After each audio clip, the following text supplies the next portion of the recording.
What? And I'm going to give you one opportunity because we're friends. Winner! Who gives a shit about where the ball's been? Yeah, F him. They went from loving this guy, best move ever, to hating him. I think it's the most ridiculous thing in the world. I love it because it tells you how the game was played. There's nowhere for him to go. Literally, I think there's one place. You can't do that in the national team. Do I look like I'm freaking kidding? Those things that are absolutely insane. Successful and sexy? No. It wasn't aggravating at times? Yes. Sorry, That's not very fair. It's not about being fair. Welcome to the greatest soccer show ever. Ladies and gentlemen, boys and girls, welcome to the weekly recap from We Are Soccer. Oh my. Did you watch that game today? Did you watch that Man City and Chelsea game?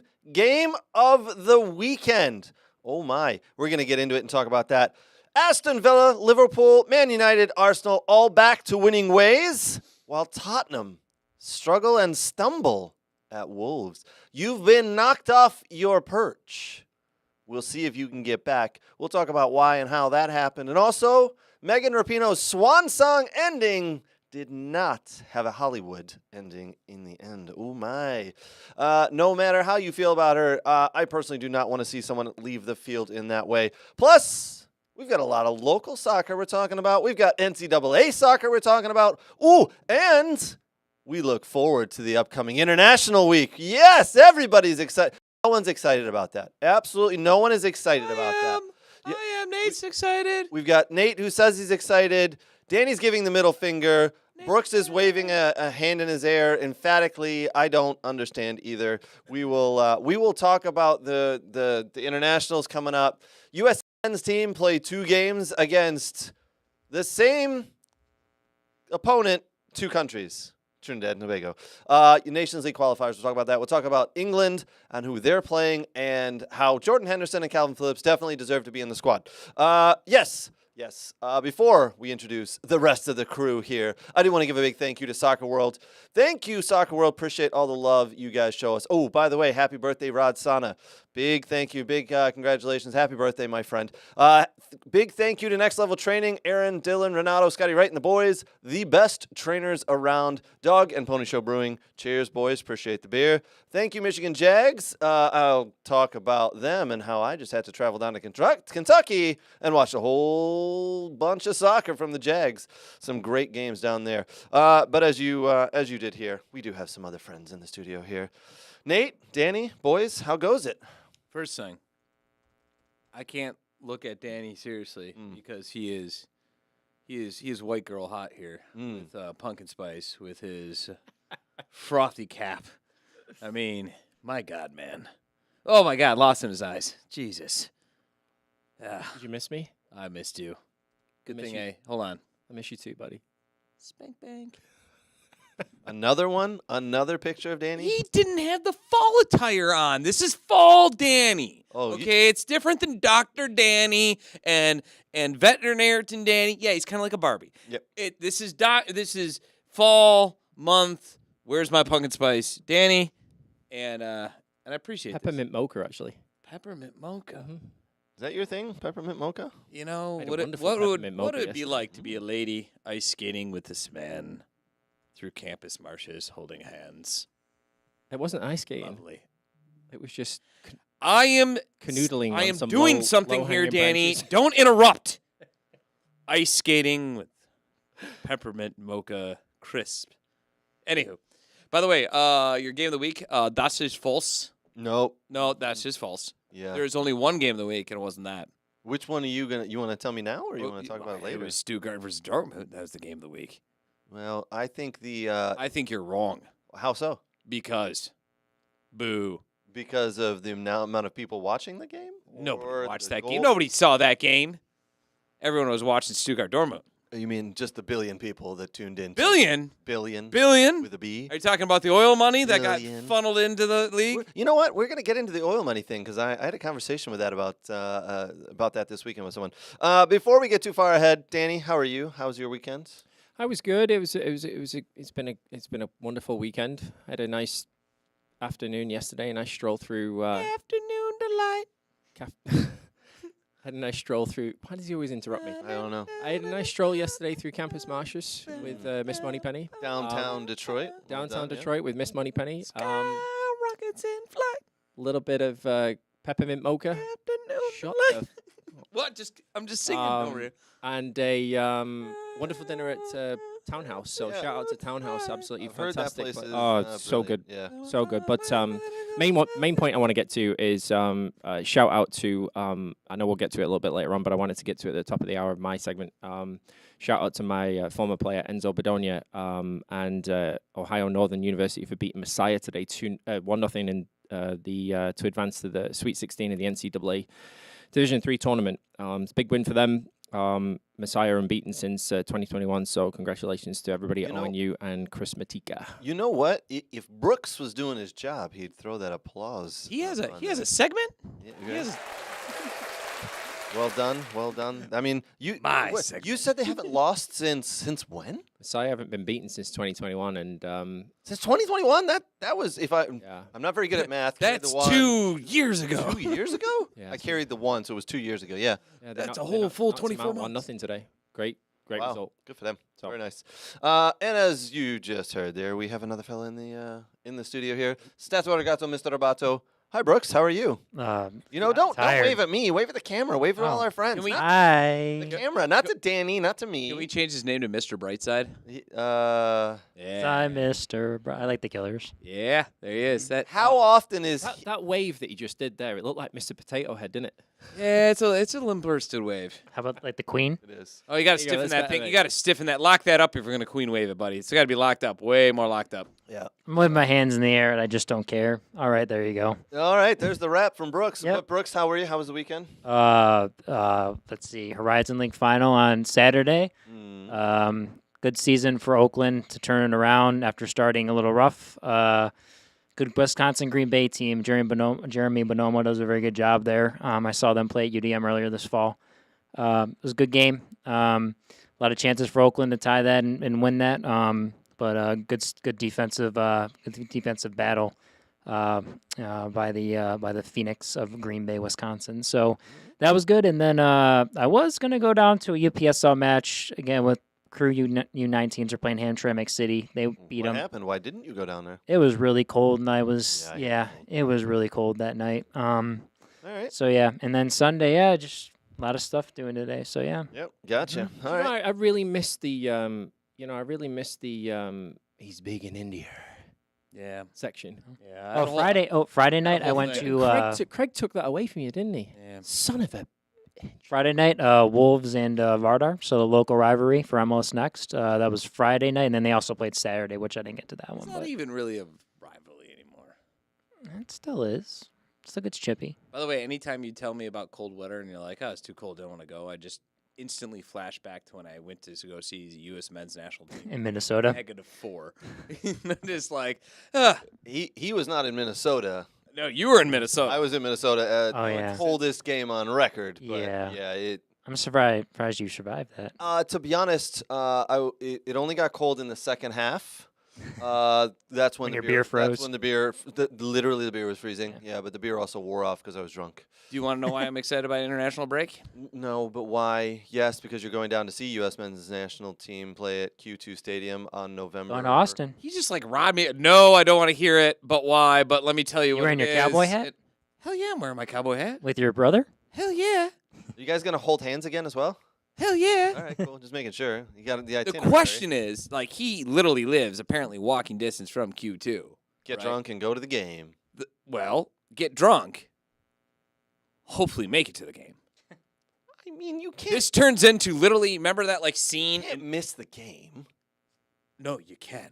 Remember that scene in Snatch where they're like, yeah, we're not worried his, what was it? They shot up the whole thing and they killed like his family and Brad Pitt was all getting drunk. They're like, yeah, we're not worried about him making to the second round. We're worried about if he doesn't pass out by the second round. Yeah, that's going to be Jimmy and I. We're just going to be like, all right, how are we going to get to the stadium? Walk. All right, we're walking distance. Yep. That's the danger. That literally is the danger when you're walking distance from the sports activity that you need to go to. There's a fine line because you oh, how do we get down there? Just goes out the window. and then the alcohol fills in that window.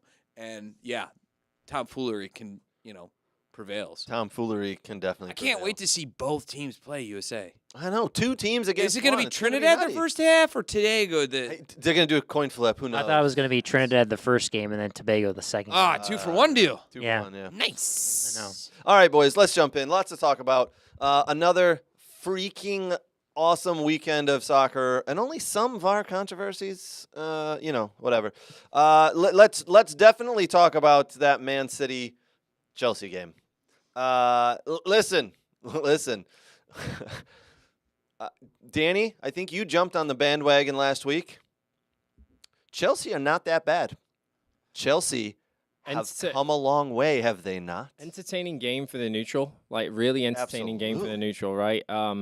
And in my opinion, I thought Chelsea were the better team throughout the game. I really did. They deserve to win that game. Yeah, they did. They deserve, and they did not just sit back. They did not sit back and let Man City. They tried to give Man City some of their own, and they went at it. Yeah, they played the better football. There was a section in the second half where they caught them quite a few times unorganized, out of shape at the back. City. I didn't think City played that well either. To be honest with you, I think they were very disorganized at the back. And really, to be honest with you, it was quite shocking because Chelsea are not firing on all cylinders right now. For Chelsea to score 4 goals, really, against a side that you would consider, champions-elect in a way. I thought Chelsea were really good value for the win today, and poor defending for themselves, really. It goes to show that they really do need a striker, though. They really miss a good striker because Nicholas Jackson is not the workaholic that they need up top, not the goal scorer with that polished touch. They are really missing someone up top who can put the ball in the net. But Raheem Sterling, for me, man of the match. Yeah, he's come into his own again. Didn't get into the England squad, by the way. Again. Well, I've got a theory on that, which I'll share during the international break. We've got a whole segment coming up about that. But just to note, he's not in there. But in the game today, undid Kyle Walker several times. Kyle Walker the last couple of weeks. Mitoma ran at him and made him look average. I think Kyle Walker's lost it. I think he's lost a bit of pace. I think he's lost it. This is the year. It's caught up. I think he's lost a bit of pace, but Too much partying. Yeah, that too. Yeah, Parties. And Matoma's really good, and he's a Seagull. But City were really unorganized. Normally you see them a lot more structured, better possession of the ball. They really make you work for it. And today I thought Chelsea were just first class today. Was it, in your opinion, Man City off the pace a little bit, or Chelsea going at it and saying, we've got nothing to lose? I think he's got them. I think Pochettino's got them playing well. I think he's got them wanting to make a difference. I think at home they're starting to show some of the similar form that they kind of had under Mourinho, being very stubborn. But they're still leaking too many goals. I mean, they took it to City today, and if they'd have been a little bit more organised at the back and a little bit of defending, better defending. I mean, just coming out after half-time right there. You've gone in 2-2, right? You've got yourself 2-1 in front. Okay, you've conceded just before half-time. You've come out, and you concede within the first 2 minutes of the second half. On a really crap goal, really, to be honest with you. Yeah. Pochettino will be disappointed with that conceding the first 2 minutes of the second half. Yep. They are one of the youngest teams in the Premiership. And as I said, Villa went to Stamford Bridge and beat them 3-0. Now, anybody who's going to look at that score and go, well, Villa obviously dominated, better team. I'm telling you right now, Villa were not the better team that day. I thought Chelsea just got very unlucky. Emi Martinez, the Aston Villa goalkeeper, was on fire, and the strikers for Chelsea just could not seem to find the net. I thought the result, actually, in my opinion, could have been reversed, and that probably would have told the story of the game. So Villa got a bit lucky there. And I've said it since that result, which is about 6 weeks ago now. Just watch out. This Chelsea team, I still feel, could finish in the top 7 this year. They just need a freaking striker. Dude. How they spent £500 million and didn't get a striker, I'll never know. Sorry, mate. Go on. I was going to say, you're giving him credit. I've been saying it for months. What is the guy that we're waiting to come back from injury from? Nkunku. And once he comes back, what I've been saying for months, as soon as he comes back, that striker problem is solved. I don't know if it is yet. Oh, I do know. I do know. Unproven player in the Premiership. Very much proven player everywhere else. Unproven Premiership player. You surround him with talent, he's going to be fine. Mm-hmm. That Chelsea team actually has some decent talent with him. I think they'll go out in the January window and buy someone. They might. They still might, because I don't think Nicholas Jackson, sorry, Miss Jackson, has what you... I am for real. Thank you. Has what it takes. Nicholas Jackson is not for real. But He's I'm I know telling- he's not. fake. I'm telling you, I don't care who they get in that January window. And Cuckoo's going to be your player. It's going to take him time to get back up to fitness as That's well. what he's doing now. But Do you know listen. what? Do you know what's really interesting about that Chelsea team at the minute? Right. Yes, it's young and all that sort of stuff. But if you think of the fact that when Pochettino came in at the start of the season, he made Reece James captain, right? Yep. He made Reece. I guess who he made vice captain? Conor Gallagher. That's an unusual one because he was loaned out for several He years. made Conor Gallagher vice captain. When Reece James came off today, Conor Gallagher took the captain's armband. Wow. And it was like, okay, well, and he's played every game this season Yep. so far, Conor Gallagher, in the middle of midfield. He's a good player, Oh, yeah. really good player. Yeah.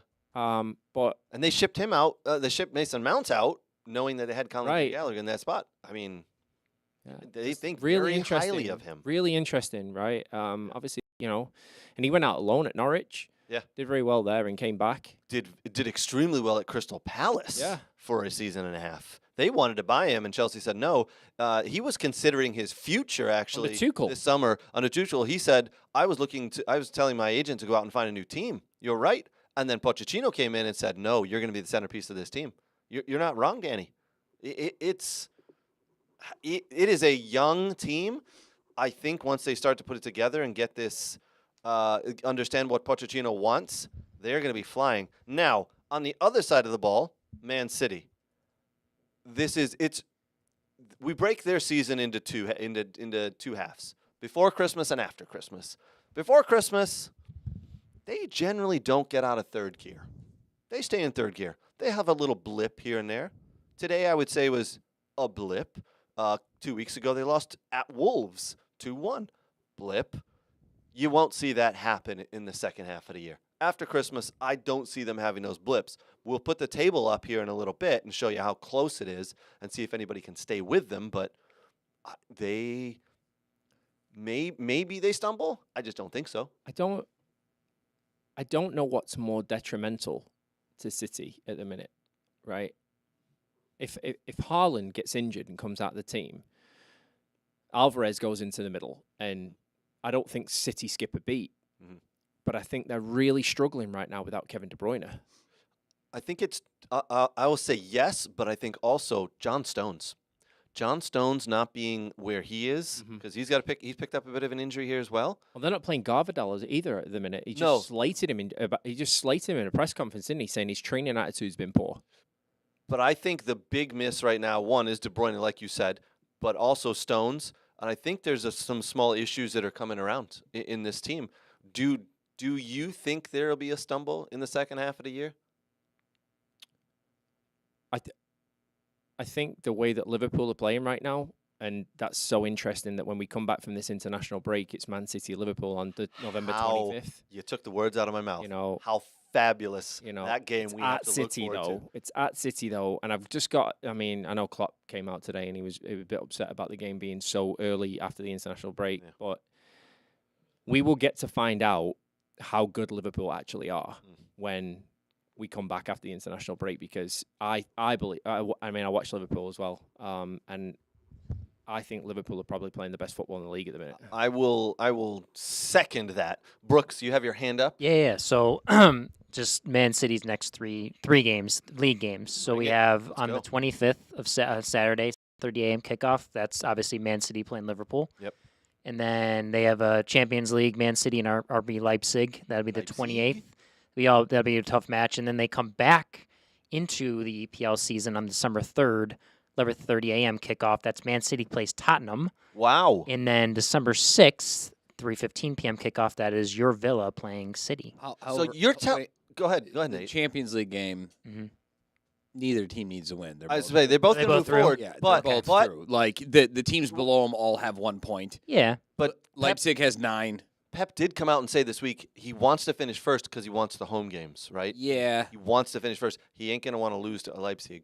No, but and I struggle to see Leipzig going in. Even though Leipzig is very good right now, I struggle to see them going in and doing anything. The fact is, City has 12 points.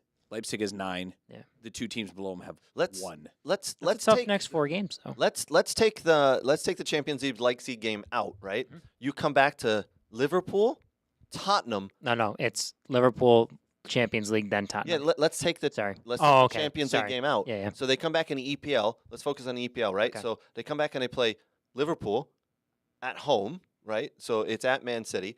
Then they've got Tottenham, which I'm guessing is down at the City Ground, the Olympic Stadium. No, that's What the are new, they? new Spurs Stadium. Yeah, Forgot whatever what it's called now. Yeah, whatever it's called. I can't remember anymore. Let's just call it White Hart Lane. Can we just call it White? Got White go Hart karts Lane? under it now. White Hart got Lane something. Part 2. Yeah, part 2. And then they got Villa. So you're telling me they've got 3 teams in the top 5 to come back with after the international break? Yeah. It's the Villa That- game. Is it at City or at Villa? That one, That's going to be at City, I'm going to believe. I think it's at City. Yeah. Don't listen. All right, Craig's going to throw something at me, but Villa is yet to beat anyone in the top 5. So come on. Villa were incredible today. Yeah, against Fulham, that's about to get relegated. And they play Luton Town on the 10th. That's a world beater. Right. Anyone who gets out of that game 1-0. Yeah. Woo! Anybody who wins, anybody who beats Luton. Woo! Oh man, they're world beaters. Whether No, but it's a top end team. It's a You're top right. end team, right? And that was my point against the Champions League. There's no way that in my personal opinion, there's no way that Pep's gonna value a game against Leipzig where they're already clenched to go forward in the Champions League. I think he's gonna focus on the league to try to gain ground and push that forward. They got a lot of matches up in December. a short amount of time. I mean, oh yeah. So after Luton Town on the 10th, Wait, then hold they on. have a. Are you telling me there's a ton of matches in the Premier League in December? Well, no, like They don't not shut just down like your part-time league. Oh yeah, we just- shut down. We do. You don't have Christmas markets in England. You just don't take Did vacation. did you hear that there's actually a game on Christmas Eve now? Yeah, it's the Tottenham. Ah, Chelsea. yeah. Oh, it's Chelsea. Chelsea yeah. West I mean, Ham, I think, right? from our standpoint, Harry- boys, we get to watch soccer Oh, no, Christmas it's Chelsea Eve. Wolves. Harry Yeah, Kane. that's it, Chelsea. Harry Kane's gonna be just like sitting in Munich, just laughing, just like, don't have to blow up with that bullshit. Anywho, so Man City on the 13th will play a Champions League game. Crevena's, I don't know how to say that, in their group they play. And then they come back after that Champions League game. So then they play Crystal Palace on the 16th. Mhm. And then they have a Club World Cup match on the 19th. Oh, And then Ooh, then my. they play Brentford, which is, well, it's to be determined right now. And then Everton on the 27th. And then the 30th, the last game in December, they play Sheffield United. That's a lot of matches. okay. So they come back and they play 3 tough teams, and then all of a sudden they play the 4 who are in the bottom 7. Yeah. So they get a little bit lucky there. Yeah. But those first 3 games, Mhm. Liverpool, Tottenham, Villa, that's gonna really determine how things go for them. And I mean, can you imagine them losing 2 or going 1-1 in that frame? It's going to be interesting. It's possible. I mean, it's definitely possible at the minute. I mean, You if you know- look at the, I mean, I was looking at when we throw up the table a little bit later on. I'll walk you through it because it's not all doom and gloom at Old Trafford. It's just when you look at the results and the way that they've gone, and then you look at who's in form and who's not, and how many games City have won and how many they've lost. It's quite tight at the top. So I mean, now we're in the middle of November. We're 6 weeks away from the turn of the year where you kind of separate the men from the boys in a way. You do. In December. So if we get to January 1 and there's 5 teams separated by 3 to 4 points, we're in for a hell of a run-in. Could be the best run-in we've had to the end of a season in a decade. Given the fact Finally, that- some parity. In a decade. Given the fact that a lot of teams are taking points off of one another. Yeah. At the minute. It's incredible. Why don't we actually run down some of the scores that came from this weekend, right? As we talked about, I think that Man City Chelsea game 4-4. There was some controversy with the call at the end. They said they didn't think that was a penalty. Give me a break. That was a penalty. And Cole Palmer, the young kid, took that penalty extremely well. Well done, kid.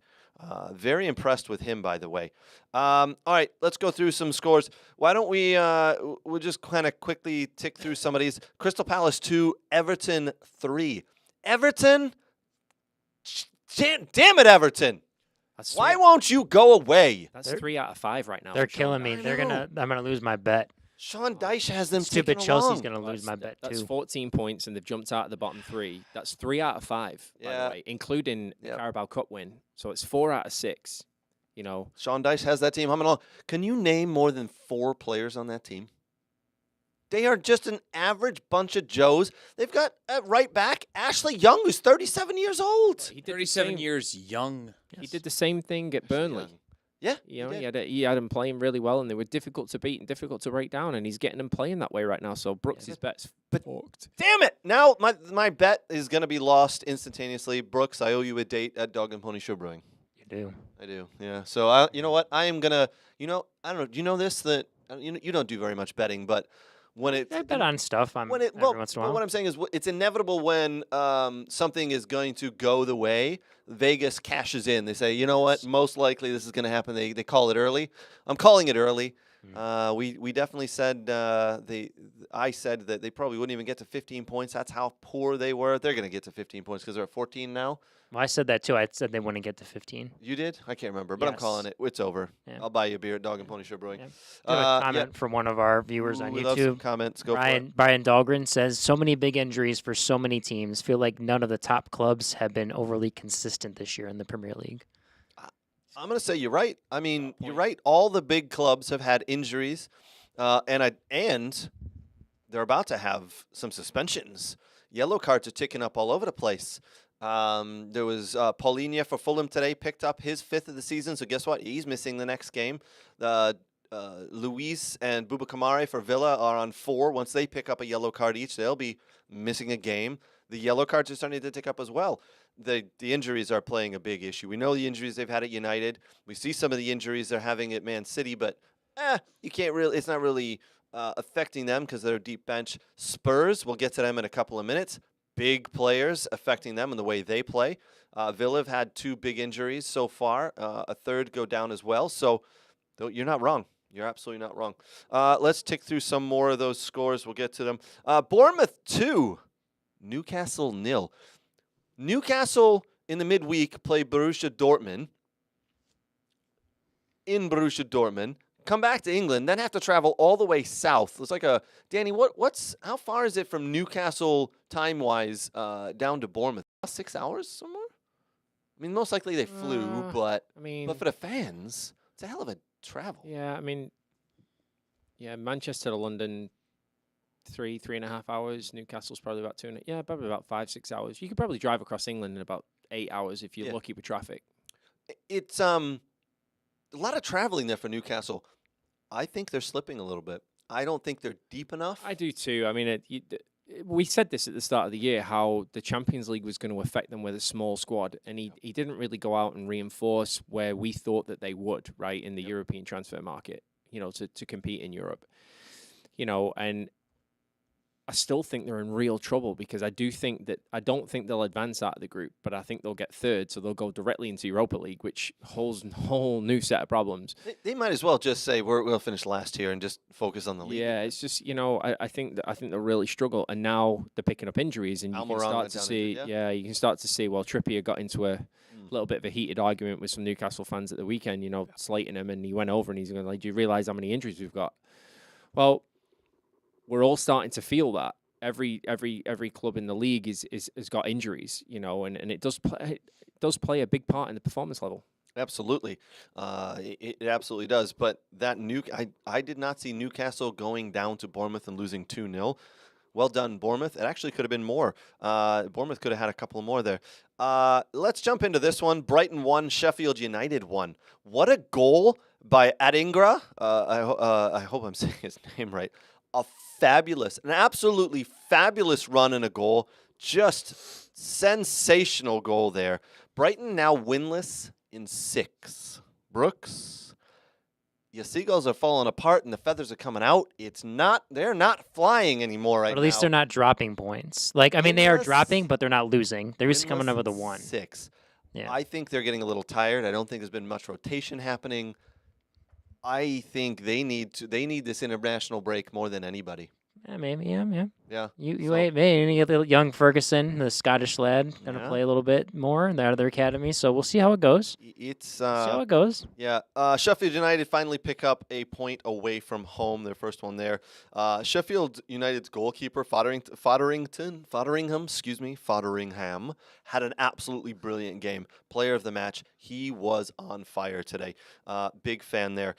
West Ham 3, Nottingham Forest 2. West Ham getting the job done. David Moyes proving that last year was a little bit of a fluke. West Ham. A little bit of an up and down season again, but they're doing all right. Now let's jump into some of the bigger games. Why don't we get to that Wolves Tottenham game? Tottenham knocked off the EPL perch, as I said. Injuries, just to name a few. Madison out with what looks to be an ankle or an Achilles injury. Mickey van de Ven. And that's for like I think it's almost the whole entire season. They said Madison's gone for. He's out till Yeah. January. I thought they said Only that till long? January, Yeah, just I to saw January. reports it was maybe the No. year. No, I think No, it's it's an ankle injury, isn't it? It's out till January. Yeah. So he said. Madison actually came out on Twitter and said that he said that he was gutted with the injury, but he should be back after January. in. you know- Go ahead.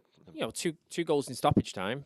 You know, I mean, but injuries play a big part in that. And Romero was suspended. Romero's So an you've got- idiot. And Udogi suspended. Romero suspended Yeah. for 3 games. Udogi for just this one against Wolves. So you're bringing in Dyer, who's been injured for the part of the season, comes back in at centre back and got rinsed a couple of times. Oh my! You oh know, my. So I mean that's two defeats on the bounce of Postecoglou. So, and Madison out till January. Romero, coming back next game, but yeah. No, he's got to miss the next 2. He picked up a straight red. He's got to miss. Oh 3. yeah, he's 3 games, isn't he? Three, Yeah, so he's yeah, missed he this is, one. yeah. He got to miss the next one. Brooks, can you do me a favor? Look up who Tottenham come back. I know who they come back with. It's November 26th, Sunday morning. They come back with Villa. But after that, who are the next 2? I got that. Yeah. Is that at Villa yeah. Park? I believe No, so. I don't believe. No, it it's at is. Tottenham. Yeah, let's Yeah. say Villa played at home today. Yeah. So Tottenham have Man City on the 3rd, So, West Ham on the 7th, so they got to play Villa, Man City, West Ham. Newcastle on the 10th, Nottingham Forest on the 15th, Okay. Everton on the 23rd, Yeah. and then 2 more games in December. 28th, they play Brighton, at Brighton, and then Tottenham against Bournemouth on the 31st. Okay. That's a tough run in as well. The next 3 to 4 games are really going to make their season. We're going to see what they're made of. We're going to see if they have what it takes to stick in that top 4. I at the beginning of the season had them finishing 7th. I think if they win 3 of those 5 games, I think they'll be in that top 5. But if they don't, they'll fall down into that 7-8 range. Nate, you look like you want to say something about Tottenham. Not yet. Go on. Good or bad? Just go. All right, sure. All right, we'll wait then. But in this game, they've really missed Mickey van de Ven, their star center back. That kid is an absolute beast. Pulled his hamstring last week in that crazy Monday game against Chelsea. What a goal to tie it up, by the way, by Sarabia.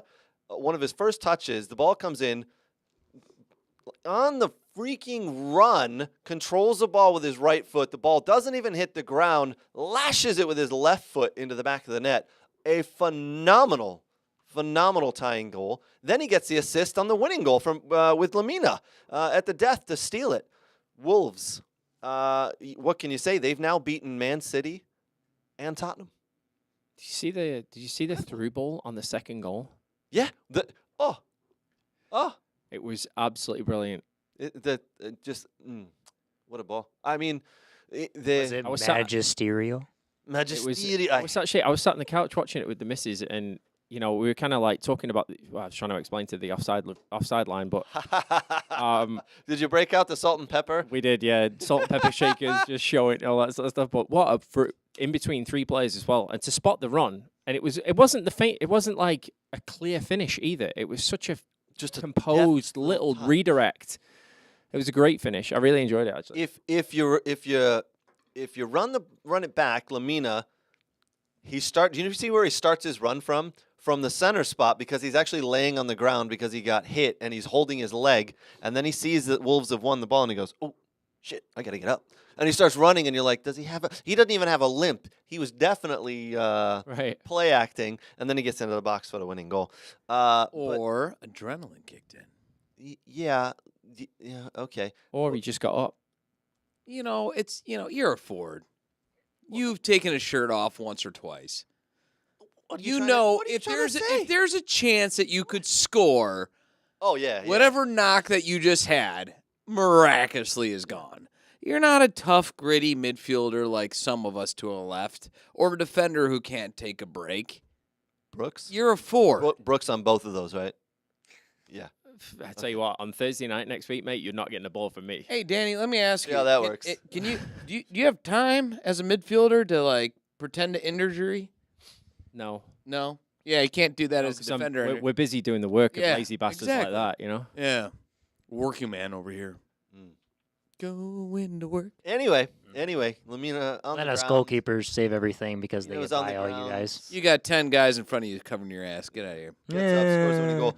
Wolves 2, Tottenham 1, though. Have we started to see Postecoglou ball fall apart a little bit due to the injuries? Again, as you heard Danny say, Dyer had to come in, who wasn't even in the team the first several weeks of the season and was very unhappy and removed Tottenham Hotspur from his Instagram account. Happy to be playing now, though, isn't he? Arsenal 3, Burnley 1. Crap game. Yeah, it really was. I expected Arsenal to get 3 points, obviously, because Burnley are winless in 5, bottom of the table. They're going down. There's no two ways about that. Oh, poor team, yeah. So, expected, but they really struggled through it. Arsenal just I thought they put in a good effort, but the lack of class, it took a long time. It took a long time to get there, in my opinion, for Arsenal. You expected them to really dust off Burnley easily. Didn't quite happen. I do want to say that I am not a big fan of Zinchenko. I think he's the weak link in that team, by the way. But that goal, Yeah, he scored a cracker. Karate kick goal. yeah, that was karate kick-esque. But Yeah. man, that's a hell of that ball was up shoulder, chest height, and he really had to. Trossard's was a good finish as well. It was a good move, actually. And brave. Very, very brave finish. You know what? Brave I've finish. got a little topic later today. I want to talk about the footballers of this generation because that's one of the bravest things I've seen in a while. He knew he was going to get hit, and he saw the post, and he still went for it. Brooks, you raised your hand. Yeah, we got a comment from Victor in our group here. It's about you and your old playing days. What do you mean my old playing days? I'm still playing, Victor. Well, like when you guys played together. So like Tuesday? Maybe. Yeah, all right. So I said, I'll allow it. Let's so when read it. Victor played with him, he's like, we never had time. Craig always waltzing around, waiting for us to defend, get the ball, run it up the field, and send him the ball. So, I mean, back to Danny's credit, the little comment there that, just doesn't want to work very hard, apparently. Him, not Danny.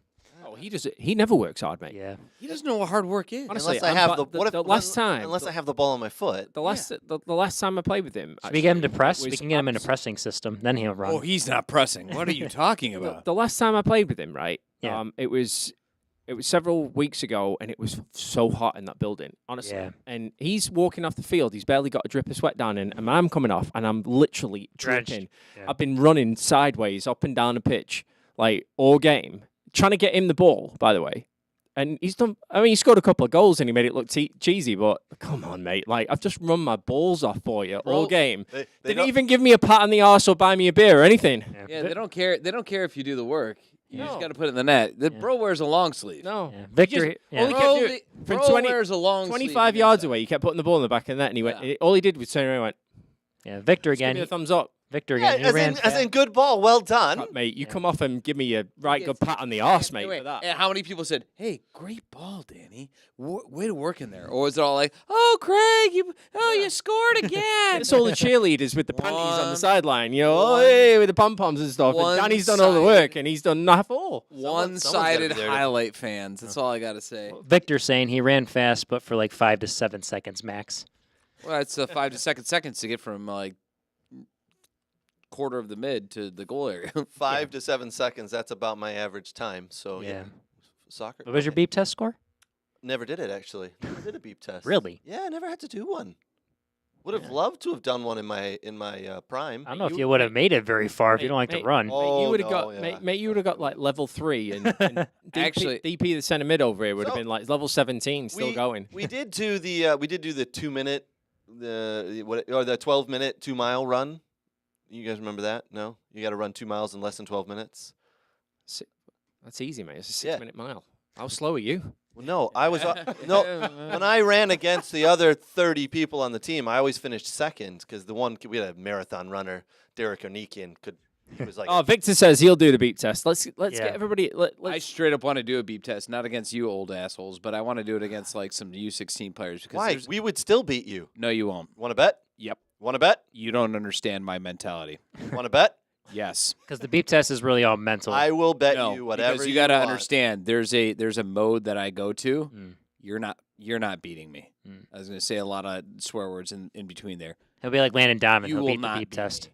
You will. Oh, you don't will, bring Landon Donovan into You it. will not beat me because I will go pure rage on everything. Oh, wow. You do that, but it's Go for it's a marathon, not a sprint. So It's back and forth. I It won't understand what a happen. beep test is. What's the other one? The yo-yo they I run? will pace I'm in. you. I will pace the hell out of you. Let's go. I don't know what that means, but yeah, I'll win because Obviously. there's one thing I don't And win you're in at, trouble if you don't know what that means. and it's at running races. I do not lose. This isn't a race. It's a marathon. It's not even a marathon.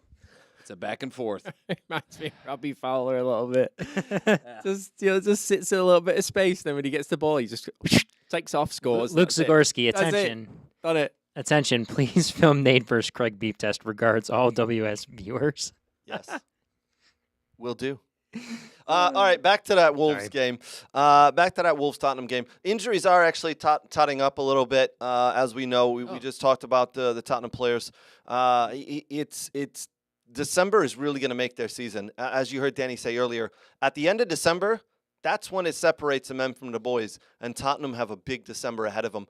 It's going to be interesting to see if they can continue this or if those injuries are going to really plague their season. Injuries. Now, every single team has gone through injuries. Injuries.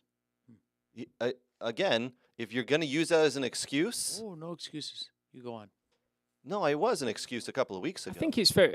I think it's such an unfair. Like, there's pundits and commentary and all that sort of stuff in the news, and I think even City looked poor this weekend. Chelsea have looked poor before that. Arsenal are not playing very well right now. The only team that's really consistent right now is Liverpool, and Liverpool don't have a lot of injuries at the minute. They've got a fully fledged squad that's flying at the minute with very, very minimal injuries. Tottenham, you just see how 2 or 3 players come out of the team this week, and it really affects the style of play. So when people say that, like, Ten Hag this and Manchester United that, I think it does, like, when you've got a lot of injuries to deal with, and maybe Kieran Trippier does have a point that when you do take key players out of a team, you can't have 25 superstars in a squad. You've got, your best 11, and then you've got squad players. And those squad players, yes, okay, they're still professional footballers to come in and do a job, but when you don't have consistency and fluidity within your team, you can't play at a consistent level. Right. You just can't. But it has to be. And listen, this is what pundits do, right? They talk about the injuries, and then they talk about the players coming in, and there's always in it. They always say, "Oh, they're not consistent." The injuries do matter. Injuries absolutely matter. Yeah. But it's the stories and the things that come out of it. Trust me. Every team has it. Every team's going to go through it. I will say it was a couple of years ago when Liverpool won the league. They were phenomenally lucky that year with injuries that didn't happen. They had such a short bench that 2 major injuries would have derailed the season, and they didn't happen. I don't know how. It did not happen. I don't know how. The credit happens must go to their sometimes. bloody medical department, because the way that they played that year in that high press and their high octane pressing all over the field, you were and they were going Wednesday, Saturday, Tuesday, Saturday for Champions League and towards the end of the season, and they were still in cup competitions. And you're like, how the hell is Jurgen Klopp's team doing this? And you were just waiting for that injury or 2 to derail this, and it just never happened. A lot of carrot juice at halftime. Injuries matter. Carrot juice. Yeah. Yeah. What? But hold Orange on. slices. Hold on. Injuries matter now. Okay. Keep going. Keep going. You're getting to it. Yeah, keep going. I see the list. I have no idea what he's talking about. He's waiting. It's all right. He's waiting Keep for going. the Man United Injuries game. matters now. Yeah, keep going. Yeah. Okay. What's up next, Craig? Keep going. The Injuries Aston, matter the now. Aston Villa game. Yeah. No, Go you know on. what? We'll do United game. Oh! You know what? How about this? So, United, yeah. all Injuries right, matter now. Man United 1, Luton 0. And I watched most of this game. It was hard to watch. Interesting to That's 'cause you see. don't like Interesting United. to see Rashford on the other side of the I field. don't think you can take Garnacho out of the team right now. He's the best player on the field. He is pretty good, isn't he? Mason Mount looked Who- fantastic, too. Yeah, he did when he came Who on, was the best player for United this weekend? Mason Mount and Garnacho. Okay, Harry Maguire, looked very really well. good, too. Harry Maguire's just been Yeah. the most informed player you guys Onana have, looked right? also pretty well. So who was give me a player or two that just take a seat on the bench, kid. We need someone else. Anybody else? Rashford. Rashford. Rashford, Ericsson. 100% Rashford. 100%. In my opinion, he is just his head I think is it's like Anthony looked like a bright spark when he came on and did some really nice stuff as well. Mhm. The problem with United at the minute is it's stuttering. It's stuttering performances. 1 minute they're good, okay, and they're a tough team to break down, Luton, to be honest with you. But there was no real creativity for United going forward in that game, really. And they're relying on a defender to put the ball in the back of net because Rashford's missing chances, Højlund's missing chances, Garnacho missed a chance in the first half. They're just not. It's taking almost their like, chances. chemistry has been an issue due to, I don't know, Injuries. injuries. where the chemistry with Garnacho, Højlund, Rashford, Ericsson. I don't know. Ooh, Mason that- Mount was out for a while, wasn't he? No, he wasn't. He was What? he was put on the bench for 3.5 No, games. he wasn't. He was actually injured coming into the beginning. Why of was the he season. sat on the Why was he sat on the bench Because for he the wasn't last fully 4 games? healthy and needed time Why to was get he back. sat on the bench for the last 4 games? Oh, I don't know. Maybe because he's English and awful. Yeah, I'll go with that. Or because he was coming off an injury that was pretty bad and was sitting for multiple weeks. It's just funny how you Okay. pointed out all these other teams. Like, I don't know, Brighton. I don't know. Newcastle. Never I said don't know. Brighton had injuries. You remember?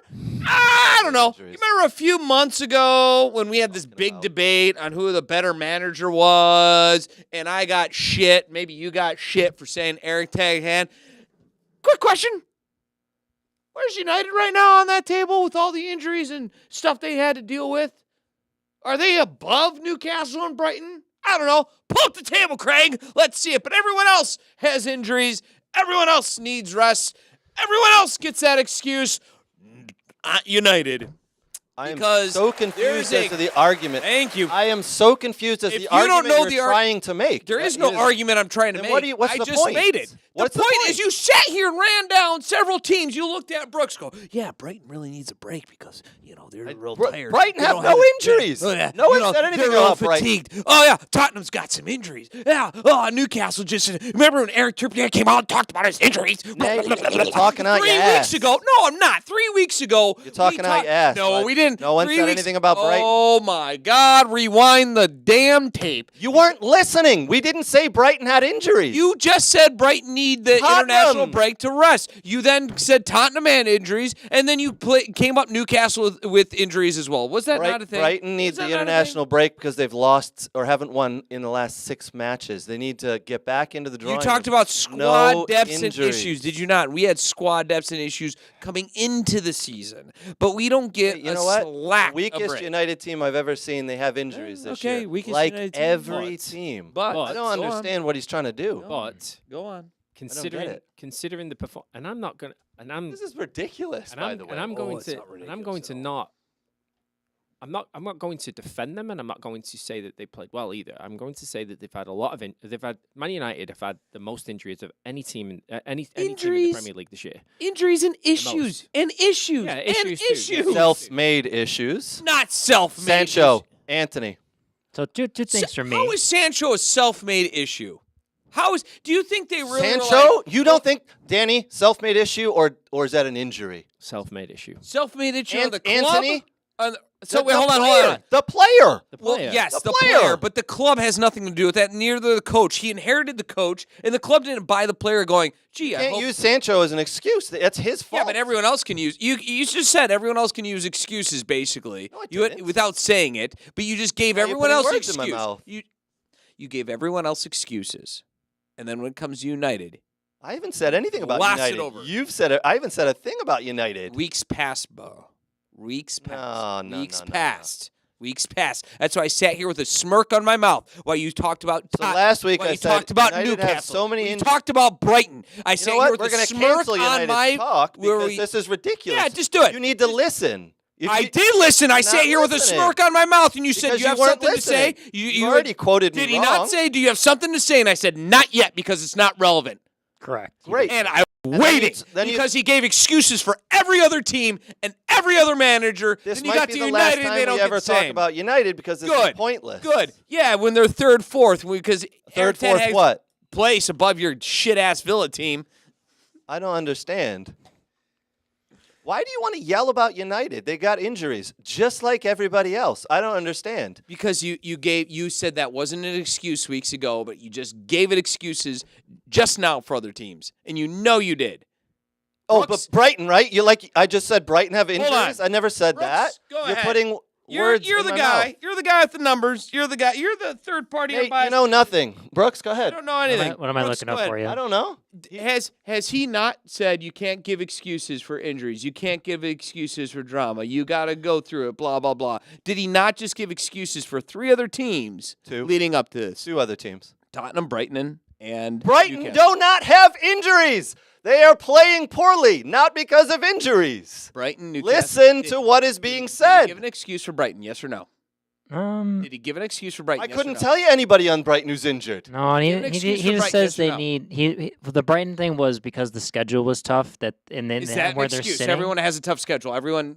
Sure. Okay. We can Is say that an excuse? Yes or no? Yes, that is an excuse. Okay. Oh, Did he give an boo, ex- someone did he give shit an on United. Did he give oh, an excuse? I'm sorry. Did he give an excuse for Newcastle? Anyway, Did he give an excuse for Newcastle? Yes or no? Yeah. Okay. Did he give an excuse for? No, I said they played like crap. Did he give an excuse? Danny said it's For because they got Tottenham. injuries. Yes or no? For which Tottenham? Tottenham. I'm gonna With quote, injuries and such, he talked about that. I'm gonna quote. I'm gonna quote Mike the Miz Mazan from WWE. When my hand goes up, your mouth goes shut. Who is that to? That's Him or me? everybody in the room. Anyway, All I gotta say is when you play Ross Barkley and Andros Townsend, it's always a good game. You mean Stevie Wonder and Ray Charles? Yep. That's how poor Luton are. This They're- is by far I mean, a god-awful they're game, pretty. by the They way. tied Liverpool, the team you were just praising a couple minutes ago. anyway, that's 4 wins from 5. Most informed team in the Premier Negative. League right now. Most informed team after yesterday's Actually, game. if you look up the Premier League table right now on Google, How have 4 from 5. did you do it right Sit- now? Yeah, City have got 3 from 5 with 2 draws. Yep. We are the most What's informed Liverpool team. got? What's Liverpool got? 3 wins and 2 ties. Same as City. What have United Villa have- got? Huh? What did Villa have? Same as the 3 wins. United have gone the only team who've got 4 wins in the last 5 You games. know what? I'll give you. You know, I am so sorry for shitting on United. Oh my God, boys, I am so sorry. Please forgive me. Who cares? At least you're not Burnley. 5 losses in a row. Burnley are going to struggle. They're Anyway, relegated. let's I get don't to Villa understand. because I want to talk don't about Villa. care. Villa played really well, so I want to talk about Villa. How many Nate doesn't care. Nate's probably not going to. How many German? How many German I players? actually did you like use? Villa. Maybe we should go to a commercial break before we do this. I don't understand what the argument was. I'm really still confused because I didn't even get a chance to say anything about United. I'm lost. You can only say I'm positive things. speechless. Well, I can tell you that game against Luton was probably the worst game of the weekend. It was Luton were poor. I thought United, Hoyland, I put money on him to find his first goal this weekend. Whew. Danny, You should have had 3, to be honest with you. yeah. You should have had 3. I mean, Yeah. if we're talking realities, Rashford missed 2 good chances. Hoyland missed 2 good chances. Garnacho missed a chance in the second half. I mean, chances that forward should be finishing. Yeah. You know, I mean, they were really poor in front of goal. Before Nate went on his rant, I was trying to ask you about Rashford. What's gone on there? What? I don't know. It's a mystery to me, mate, to be honest with you, because, you look at last season's form, right? And I was talking to my dad about this. You look at last season's form and you're thinking, okay, well, on last season's form, if you can replicate it over a couple of seasons, you're looking at Ballon d'Or stuff. Right. You're looking at Ballon d'Or. I think Right? he needs to be He benched. just does this. It's And he it's just- brilliant. Well, this? I mean, so if we go back, a couple of months when City did the treble, right? Remember me telling you about the back page of the newspaper the day after City won the treble, right? There's this little section saying Manchester City treble winners, and then the whole back page was taken up about Marcus Rashford breaks up with girlfriend. So he broke up with her, and he'd been with her for a long time, 6-7 years, something like that, right?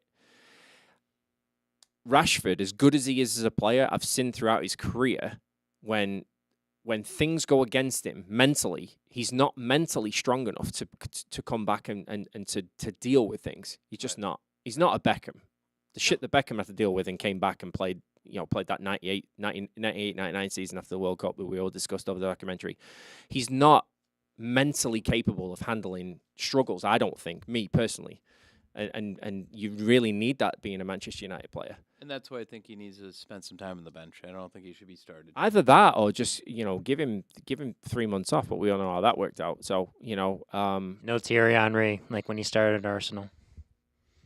Well, I mean, Henry was just a special player. Just He had to buy his time, though, on the bench. Yeah, no, he did, yeah. But Rashford's just like... Thierry Henry's in a different world. I mean, He never you went watch England, right? I'd love to watch It wasn't an Rashford actual play for comparison. England. I was being funny, but it's okay. I mean, when Rashford's on... don't get me wrong. When Rashford's on form, he's one of the best wingers in the league. Poke at By fun a of me. mile. And we all thought he should have been starting in the England games in the World Cup. You and I were pissed off with the fact that he wasn't starting in those games because he'd proved himself and played so well for United, but he's just going through the motions at the minute. There's in the United squad, for me, watching that game this weekend, the effort was there from the United players, but the lack of skill and quality just isn't there at the moment.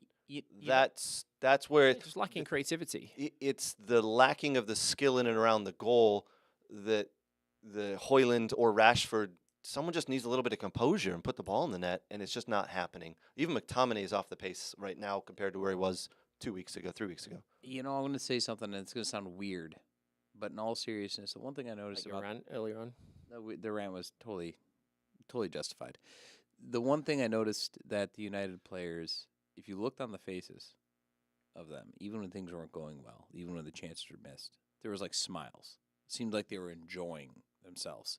And sometimes when you're going through hard, weird stuff within the club, where they have been with weird ownership stuff, with players getting benched, with players getting sent off, when you start enjoying the game, that can build into something a little bit better. So I do think they're fighting for the manager. I do, but I think there's something seriously wrong at the football club. But.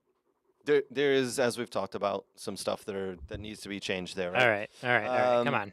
We will be right back. We got to pay the rent right now. We'll be right back.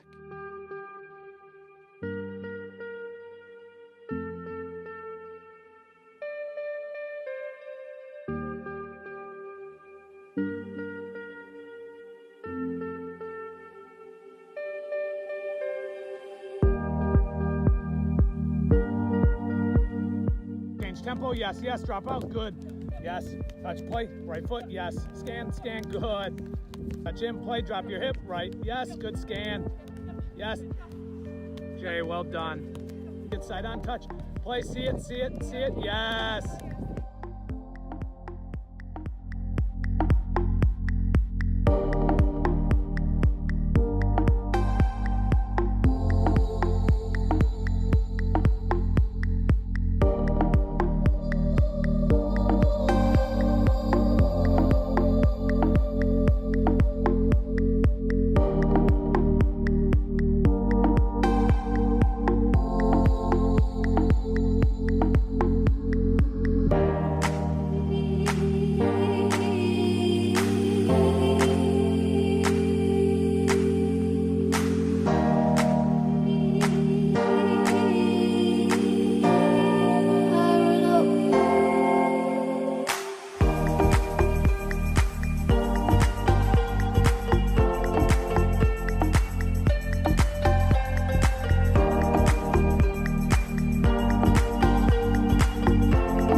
We'll come back and do some college Brooks. Don't you worry. All right, boys. Welcome back, everybody. All right, we got a couple of pieces here. We got a lot to talk about. We're going to talk about Megan Rapinoe and her swan song and the non-Hollywood ending there. We're going to talk about the NCAA tournament for the men that are coming up. We got some big local soccer. Congratulations. We're going to hand out lots and lots and lots to get to. Why don't we finish the EPL segment with Danny's new favorite, second favorite team, my Aston Villa. Aston Villa 3, Fulham 1. Listen, Villa were fabulous, actually. They controlled this game from front to back, start to finish. It was left, right, center. John McGinn, Bouba Kamari, Douglas Luiz, they were phenomenal. Ezri Konsa in the back had everything under control. Fulham, they've got some issues they need to work out. Fulham have not replaced Mitrovic, in my opinion, from last year. They've tried to with Jimenez. It hasn't worked. Finally got a goal, his first goal in like 36 matches. Paulinho is a little whiny in the middle, doesn't get stuck in properly. He'll be gone for a game because picked up his 5th yellow card. You're going to see a lot of those coming up, as I said. But again, Villa just ran this one from there was no doubt. I think Villa got into third gear for about a 10-minute spell today. And other than that, they were back in second gear, cruise control. It looked good. The blip last week, the loss to Nottingham Forest. Yep, we went to Nottingham Forest and lost 2-0. Could have been 4-0, to be honest. Villa didn't look themselves. I think they looked ahead to the AZ Alkmaar game that was happening on Thursday at Villa Park. They didn't focus on Forest. That could come back to bite them at some point this year. Every team will go through this little roller coaster, these little blips, because the Premiership is the hardest league in the world. And even the bottom teams of Luton, Crystal Palace, Burnley, Nottingham Forest will give you, on the day, a tough matchup. Danny, I know we were talking about this before the show. There's a reason that some of these teams, they show up on a day and they'll get points and they'll knock the big boys off. Mm-hmm. No, Villa, we really enjoyed watching Villa this weekend. Formidable at home. Stadium's absolutely packed to the rafters. Places bouncing. It's back in the early 90s, middle of the 90s was absolutely fantastic at Villa Park. I tell you what I'm really enjoying right now. I'm really enjoying the box midfield that Unai Emery's playing with Tielemans, David Luiz, Douglas Luiz, and Kamara and McGinn. Absolutely fantastic. The ball, but all three of them I had a hand in that first goal. With the Douglas Luiz down the line to Tielemans crossing to the middle with Diaby's run. And the last goal was just absolutely pure class. I didn't really know Villa had a counter-attack in them, but the last goal was absolutely pure class. Yeah. So Villa are playing well right now. I really enjoy. But then again, I really enjoy Unai Emery as a manager. I wish United would have picked him up years ago, but never got a fair crack at Arsenal, and he's now getting a fair crack at Villa. He really did not get that fair crack at Arsenal, like you said. He is. I think one of the things, he's got a chip on his shoulder because of that. And he wanted to come back to the Premiership and prove that he is a Premiership manager, and I think he's doing a good job. Villa right now, 13 unbeaten. What the fuck was that? One thing, update from the USL Championship match. It's 3-2 win on penalties, Phoenix Rising. Over. Yeah. Right. That's good. Nobody cares. Anyways, Hey. go back to Villa. That could have ended after the segment. We're almost done. The last thing we got to do is put up. We got some talk. Could you imagine that one fan who's like, USL? Actually, we have a lot of people actually talking about it in our YouTube chat. So, just saying. The two people? Thanks. No, So I there's haven't 15. said this in a few weeks, but that's about 30 seconds of my life I'll never get back. Oh. What? All right, let's put that table up. We'll finish off the segment unless you want to rhyme in with something bizarre. No? Anything else you want to? Craig, just in. Yeah. Algae has multiplied in the Sea of Galilee. Throw a weird tune in there to let us all know. All right, here comes the table. We are going to an international break, so this is how it's going to be for the next 2 weeks. Man City still remain atop. They are on 28 points. Liverpool right there, 27. Arsenal, 27. Tottenham Hotspur falling off the perch. They're at 26. Villa down at 25. United at 21. Newcastle at 20. Brighton Winless in 6 at 19. Still a +4 for Brighton. Down the bottom end of the table, Burnley, 4 points. Sheffield United, 5. Luton Town, 6. Bournemouth, 9. Fulham, 12. Fulham, by the way, they're in trouble. They got to get their shit together, or they're going to be. They might be overtaken by one of these lower teams. Everton, after their win, all the way up to 14th on 14 points. As you can see, boys, I think. Listen, there's going to be a clear divide, I think, between. I think at some point here, Wolves at 12 and the rest drop off, and I see Brentford and Chelsea moving up. And there'll be a clear divide in the middle at that, as well as the top 5 or 6. But that's how the table is at the moment. United, I think, have done well in the last 5 to keep hold, and they're gonna. You know what? December is gonna make United, Villa, Tottenham, and City. It's pretty much everybody. December's gonna be a tough run for anybody from 7 up. So I mean, even Brighton, you can include Brighton in that. I know they've gone through a little bit of, best be included, my Seagulls.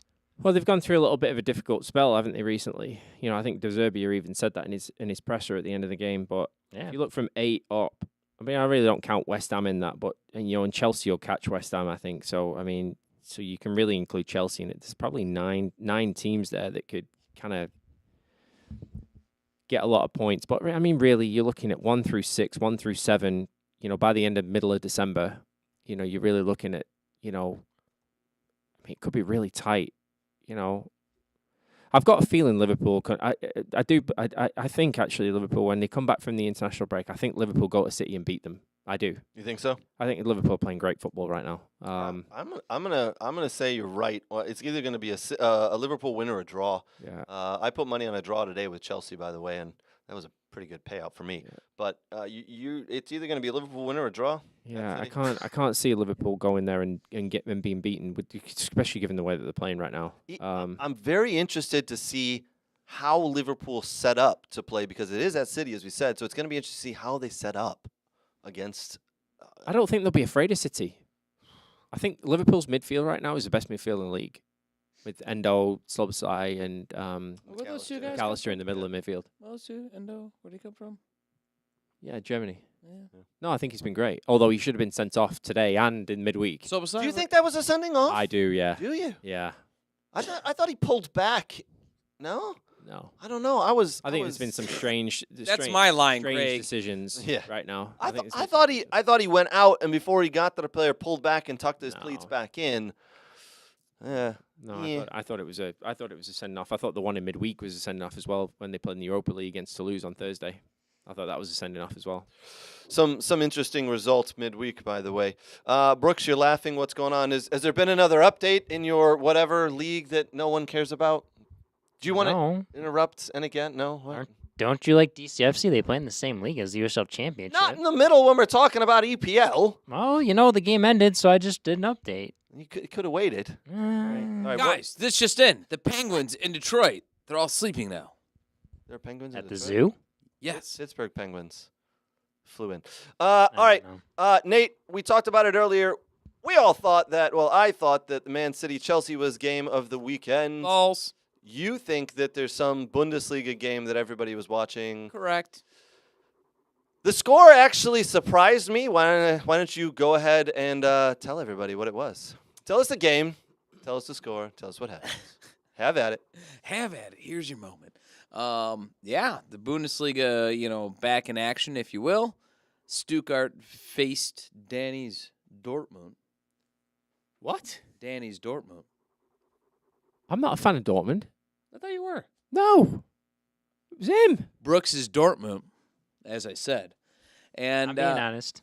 In years past, Dortmund's always finished, number 2, number 3. But who's sitting number 3 right now, Greg? Who is number 3? Oh, yep. That's you. Mm-hmm. Yeah. That one team. Yeah. Who wears white and red with the Stuttgart. Yeah, yes. And not only did they beat Dortmund, but they actually looked the better team from start to finish. Their XG was actually like a 3.8. His job's got to be under the microscope. Yes, it is under fire at the moment. Tadeusz, yeah. He's got some issues right now. Absolutely. His job's under fire. I'm surprised that Union Berlin's coach hasn't been fired already because he's another one. But for sure, sitting fourth is not very pretty. And Leverkusen win this weekend? Yep. Oh yeah. Leverkusen, by the way. Shabby touch. Let's talk Xavi for just 5 seconds. You know, his dad was a former pro and actually a former coach. And he is basically the genetic makeup of what could be one of the better coaches that we see in the next decade. Apparently, he called himself another version of the special one this past week. Well, I think they said there was a little bit of translation issues, but that's what he was calling himself. He's been coached under Guardiola. He's been coached under Mourinho. He's been coached under Ancelotti. He's been coached under Benitez. Wait a minute. I mentioned half those coaches last week, and you said, so anybody good? I mean, The difference with him, though, is just like He goes in and out usually of consciousness up here. superstar players don't become good coaches, and he's kind of, but he played a But position. he was Indifferent. a superstar, Brooks.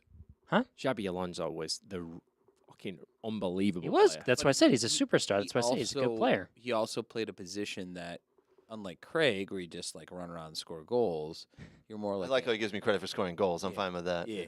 I love playing with you. Yeah. But You have some assists. yeah. No, he doesn't. You mean people got on the end of my shot? No, it means his shot Shot hit the post and somebody scored off it. His That's an shot, assist. shot went wide Off and the hit a player. the goalie saved it and someone tapped it in. Fair. Should have passed it back to me. So, Continue, Nate. But he's more like a Danny, where he played a midfield role where you had to sit here and read the game and understand the game in depthly. So Is that the player you were? I imagine you just ran around and just broke people's legs. I can neither confirm nor deny. I think we can all agree, though, that at the end of the season, he gone. oh, for sure, Yeah, he's- Real Madrid. He is Yeah. signing And- something and now he's with at Real Madrid. The Yeah. thing of it is, though, because and Ancelotti's going to Brazil, and that's a done deal. That's Yeah. a done deal as well. what I'm trying to spew out here is, I think he's going to go to Madrid, and I think he's going to continue what Carlos Ancelotti has been doing, and I think they're going to be a formidable team for years to come. Yes. with the midfield that they have. He's going to win a lot of trophies there. He's going to win a lot. Camavinga just signed a new contract there as well. And, and those guys are going to be locked in. Those guys with Jude basically probably getting the captain's band within the next year, and I could see Mbappe going over there, and I think it's going to be rocking and rolling. Yeah, he doesn't need Mbappe. He doesn't Fun need if him, he got there. but he's going to take him. Let's put up that Bundesliga table. There's Bayer Leverkusen. Excuse me. Leverkusen? Leverkusen after 11 games, 31 points, plus 24. The other interesting story that's going on right now is Harry Kane is on an absolute tear. With Oh my word, yes. The other guy nipping at his heels is Stuttgart's Galatasaray. Now, he went out with an injury, hamstring injury, lost 2 games. He has 16 goals. Harry Kane, I believe, has 18 goals or 15. Oh, yeah, 16. 17 and 11. 17 and 11. Or 17 and 15. So he's behind Kane, and it's going to be really interesting as the year goes on because both them are on pace to beat out Lewandowski's goal scoring records if they keep going. Who beat out Gerd Muller, which the record stood for like 50 years. Which stood for 50 years. So it's entirely possible, and I think Kane, obviously being the better player, playing for the better team, will have more goals at the end of the year. But it is entirely possible you have 2 guys in 1 year bust through the goal-scoring record that was set by Lewandowski that stood for 50-some-odd years. Yeah. And Kane's actually on pace for beating Messi's goal-scoring records with 50 goals within a season for a team. They are both on right now on fire. Yep. Grissom coming back from injury. Kane at some point will get just nicked up. I don't think he will. I think they're going to manage him right. I hope think so. I think with I the hope time so. off, I think with the time off and the management right of a player of that caliber, where you can pull him off in games that are not like critical and put on a Chapo Moaning or put on a Tells and just keep going, you'll be fine. So I think they'll be fine. I think if you work it right, they'll be okay because they have a lot of star power there, and they're not, even though they need his goals in the Champions League and they need his goals in critical matches, I don't think they need his goals going against some of the lower end teams. Right. Yep. Combine that with less of a schedule too. Yeah, he is. He's finishing every opportunity that comes his way. Yeah. He's not exactly blowing things left, right, and center over the goal. So there we go. Bayer Leverkusen, Bayern Munich, Stuttgart, Leipzig, Borussia Dortmund fall down to 5th. We'll talk about something else happening at Borussia Dortmund, Hoffenheim, Frankfurt, and then down the bottom end of the table, Union Berlin, Cologne, and Mainz. So 6 and 7 points, dragging up the last I'm waiting three. for Cologne's coach to get fired, even though I love him. I think he's great, but there's no way that Cologne's going to stand for this for much longer. And it's weird with Union Berlin's coach because he got him to the dance, right? He got him promoted in the league. He got him in the top 4. He got him into the Champions League. And at what point do you just part ways with a guy because it's not working? And at this point, you got to think it's going to come. Now, the other interesting thing is you got certain players that are breaking out where you just look at games and you go, oh, yeah, that guy's probably got a goal and assist. One of those players is Xavi Simons, who is the loanee from PSG. Now, he's scoring and assisting in almost every single game for Leipzig. Is that the young Belgian or German? Netherlands, the Dutch kid, yeah. Coming. He's a PSG loanee. Don't think he's going to go back to PSG because PSG is a dumpster fire, and I think he'd go to a better club. So there was rumors that United wanted him for a little bit. So Interesting. And they just didn't want to deal with the whole loan thing and ran out of time and this and that. So that's a player kind of like when, I was saying Nkuku's a player to look for, Gravidal's a player to look for. Xavi Simons is absolutely a stud player to look at for any team that's looking for an attacking midfielder to really change the game. So that's funny. I'm going to parlay that a little bit. Any team looking for a stud midfielder, or let's just say a creative midfielder. Creative attacking midfielder. Creative attacking midfielder. Maybe there's one that's going to be available soon because he hasn't been playing as much as he would like, but he did make the roster for the U.S. men's national team. We're speaking of one Gio Reyna. What are your thoughts on him needing to move away from Borussia Dortmund? He is not getting his chance there at all. He is. He came in for the Stuttgart game. And it's always funny. I find it hilarious sometimes because everyone's like, U.S. players, they need their chance. They should be starting. They're the best. Here's the facts. He's not the best player on that Dortmund team. And you know what? When he came in, I don't think he's the best player in that position, and that's why he might actually be the third best player in that position. Here's the thing. He came in for that. He came in for the Stuttgart game, and he got absolutely shut down. Yeah. Absolutely shut down. Now, I do think that there's something going on where Marco Reus is in his last year, and he is the heir apparent to Marco Reus, and I think that's going to actually happen. I just disagree with the whole he's not the go-ahead starter. He should go somewhere else instantly. He's playing for a very good team that's in a very competitive league that competes in Champions Leagues. He gets his minutes. He gets on usually sometimes in the second half. If not, he doesn't start all that often, but he does get in that attacking mid-role, usually as a sub. I think it's kind of arrogant sometimes just because we see USA player, he needs to be a starter. If you're playing for one of the better teams in the world and you're still getting time regularly, because he is. He is getting time regularly. There was a span of games there where he didn't get off the bench. I think it was 2 or 3 didn't. games where he didn't even look like he got up to warm up. Nope. But then lately he's been regularly starting, not starting, regularly coming in. And there was a span of games. I think that had to do with a combination of just not being in form. Yeah, well, we'll see what happens. It's going to be interesting. He is in the roster coming up. We'll talk about those games coming up for U.S. men's national team. All right, this topic has, we will say, divided the group, the We Are Soccer group. NWSL final last night, OL Reign versus Gotham City, featured 2 U.S. women's national team players, we'll say stars, Ali Krieger and Megan Rapinoe. Megan Rapinoe playing for the OL Reign, Krieger for Gotham City. In the end, Gotham City take the title 2-1, but that wasn't the story. The story of the game was Megan Rapinoe 6 minutes in. I don't know, has it been confirmed that she tore her Achilles? She went down non-contact, 6th minute of the game, and had to be subbed off. Listen, whether you like her, you love her, you hate her, you never want to see someone's career end like that.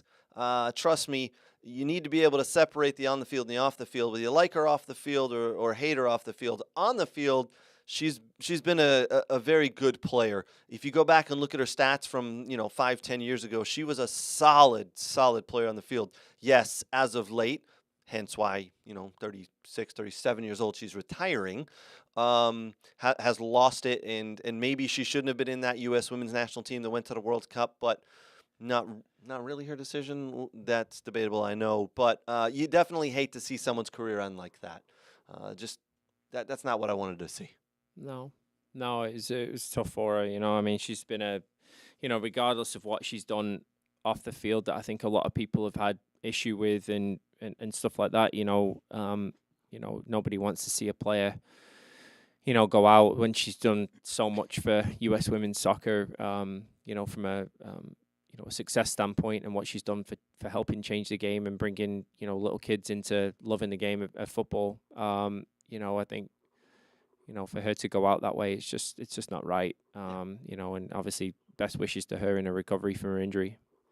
Yeah, never want to see that. So, but congratulations to Gotham City and Ali Krieger. I believe they went from worst to first in a year. I think so. Gotham City did very well to win that championship in the NWSL. So it's kind of like a double-edged blade, wasn't it? Really, because Rapinoe.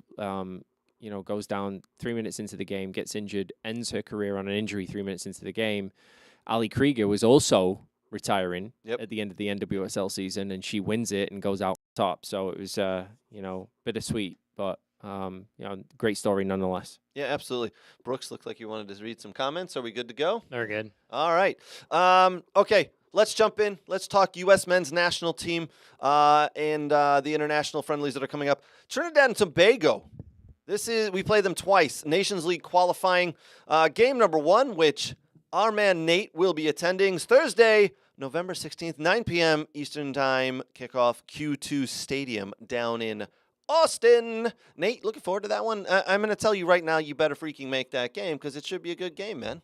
50-50. All right, 50-50. 50-50. Boys and girls, let us know whether you think Nate will actually make the game. He does have tickets. He's within walking distance of the stadium. He will be in Austin, obviously.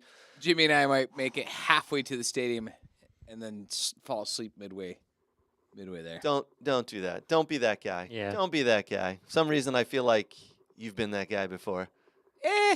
Maybe once. Or twice. I never fully missed a game. Yeah. Oh, my word. No, All we'll right. be fine. All yeah, right. no, it'll be fun. Q2 is a great stadium, and I look forward to it. I look forward to actually hanging out with my brother with whatever shenanigans that brings, but that is on the docket for us to do. Lovely. All right, here's the roster of players that are going to be taking on Trinidad and Tobago, and they are in the November camp. So you got Ethan Horvath, Gaga Slonina, and Matt Turner. Not a single one of them right now is playing for a first team. They're all kind of bench players, so that's going to be interesting. I think we all still agree that Matt Turner will be the number 1 and probably should be. Defenders, Cameron Vick Carter, Serginho Dest, Christoph Lund, Tim Ream, Chris Richard, Anthony Robinson, Miles Robinson, and Joe Scally. I will tell you right now, Tim Ream, Anthony Robinson at Villa Park today for Fulham, not good. Last week against... I believe DeJuan's not in there. I know. I said the same thing. Fucking pissed he's not. DeJuan, you deserve to be in there, kid. And Scully looked amazing. Scally looked good. Yeah. Tim Ream, Anthony Robinson, not good today. Not good last week against United either, by the way. They were the ones that gave away that goal by not being able to clear the ball. So, interesting there. Paxton Aronson, why is Paxton and Brendan Aronson in this squad? It's a great story.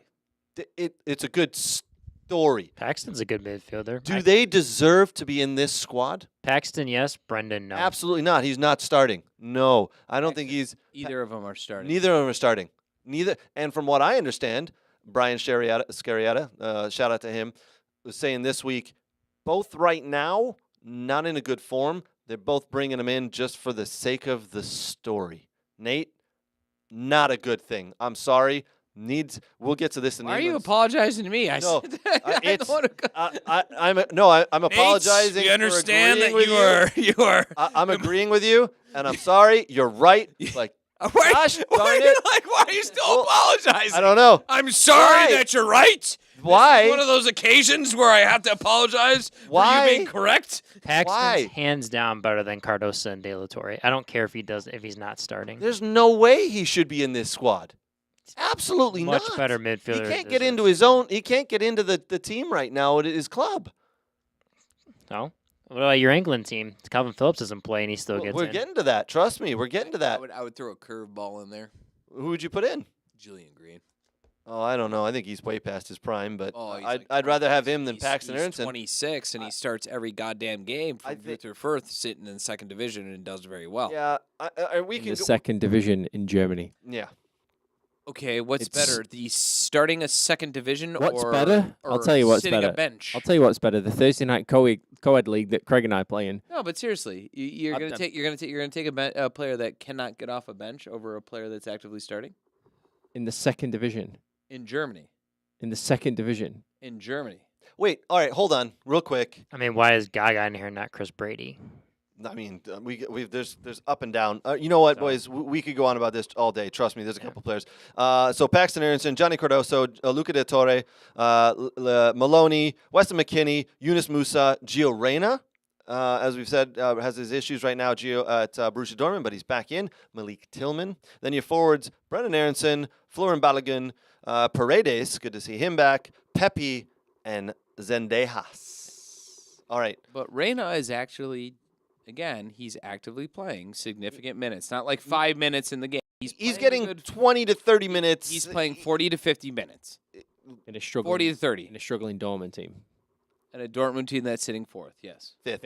Fifth. And is going to qualify for the going to get out of the group stage in Champions League. And has been playing Champions League. I would put him in there over the Paxton, for and sure. Brendan Aronson.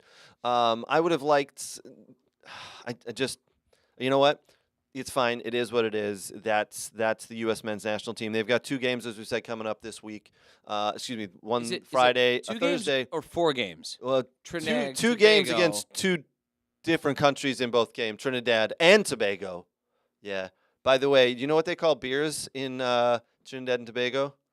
Bears. They say, let's go get some bears. And someone said this to me the other day, and I was like, I'm sorry, bears? Bears, like bears? And they're like, yeah, bears that you drink. Anyway, I don't get it. It's the accent that they. Anyway, onwards. Anywho. That's the U.S. men's national team roster. We'll see. I think, listen, first game in the USA, second game at Trinidad and Tobago, Monday, November 20th, 7 p.m. Eastern Time at Hasley Crawford Stadium in Trinidad and Tobago. We'll see. I think we're all expecting 2 wins.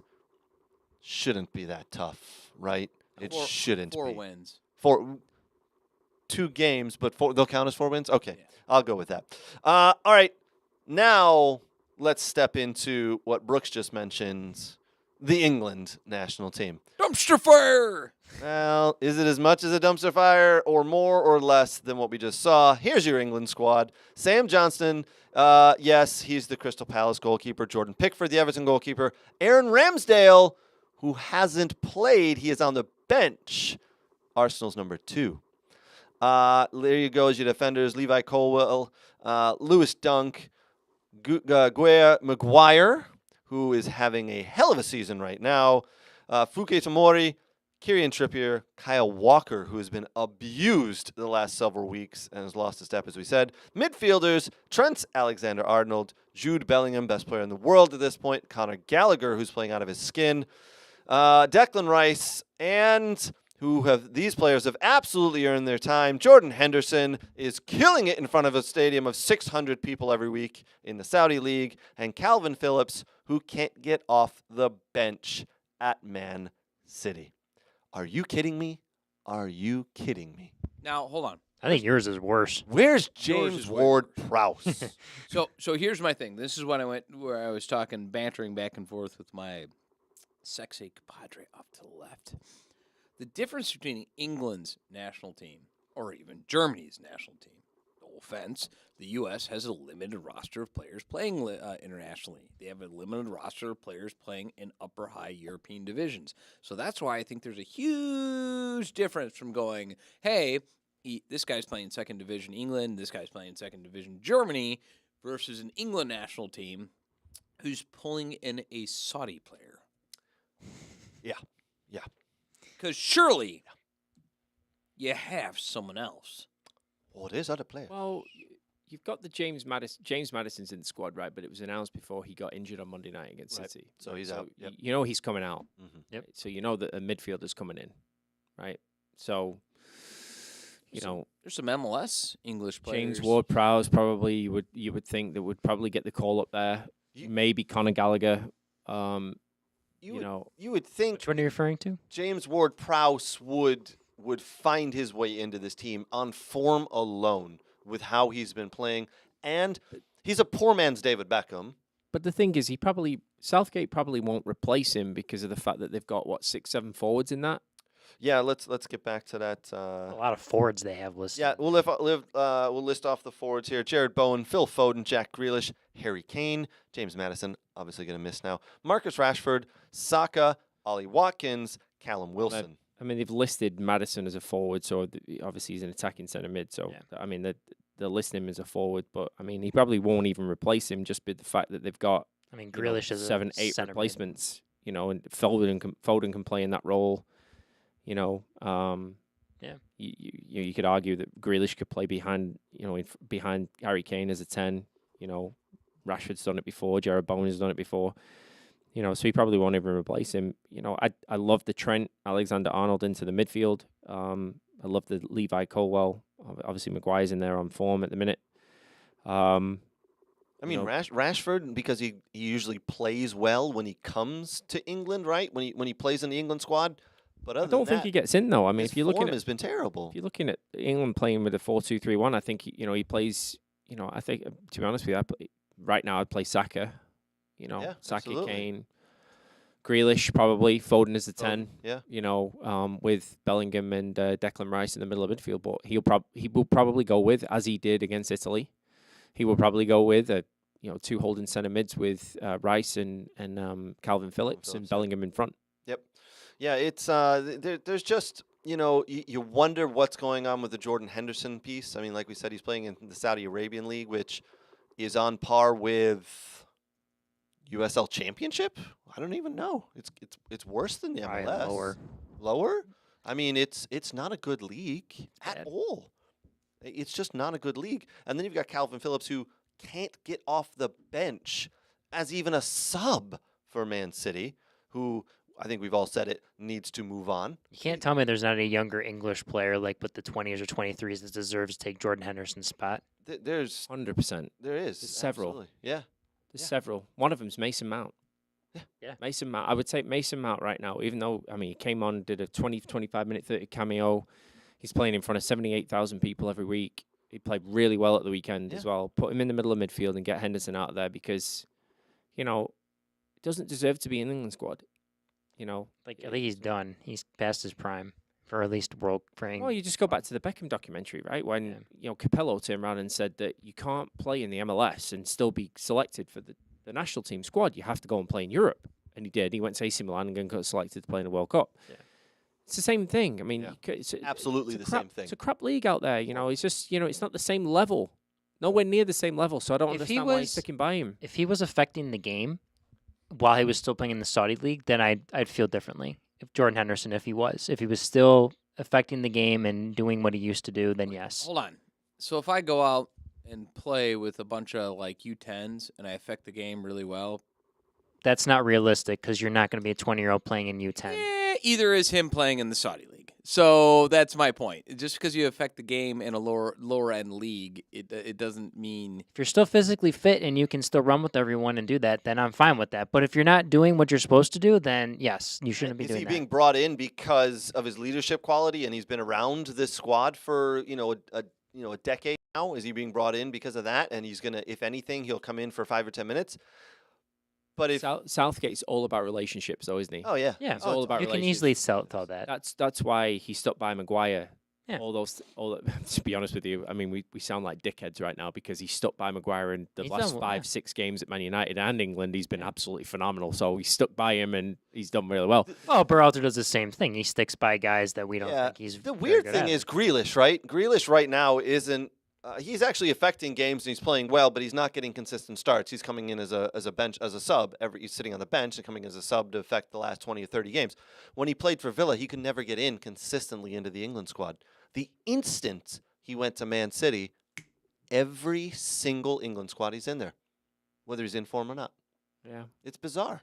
It's the same thing if you go all the way back to, the mid 90s, 95, 96, 97 season, maybe 97, 98 when Man United signed Andy Cole from Newcastle.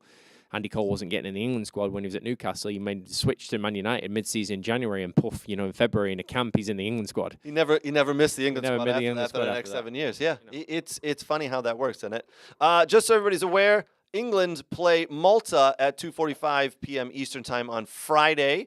And then on Monday, November 20th, against North Macedonia. Yes, the powerhouse of North Macedonia. That's on Monday at 2:45 Eastern Time. I will say, though, Macedonia did beat Germany.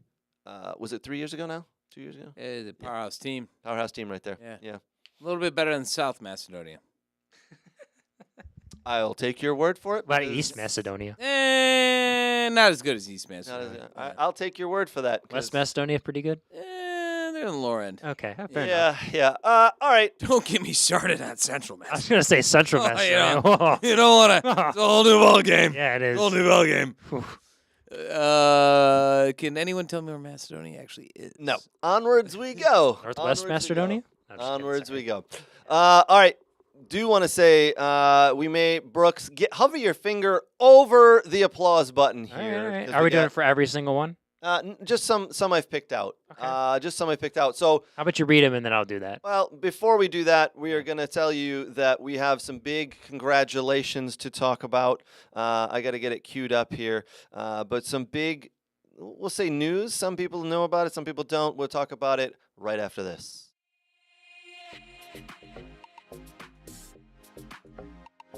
Hi, Brooks. We're at our favorite store, Soccer World in Rochester. We're just going to do some light shopping. Okay. Nothing big.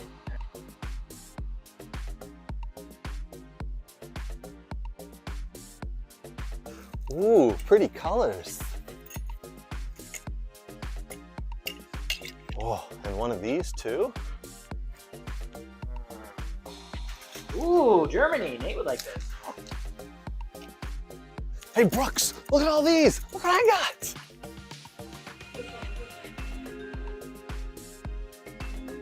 South America. Ooh.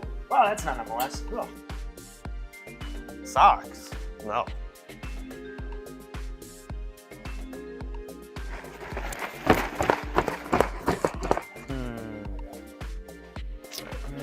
Ooh, a ball pump.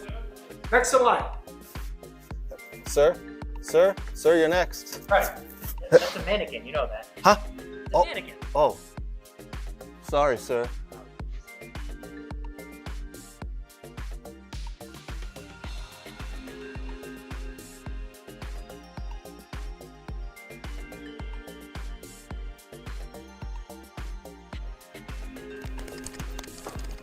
Craig, what are you doing? Nothing. Huh?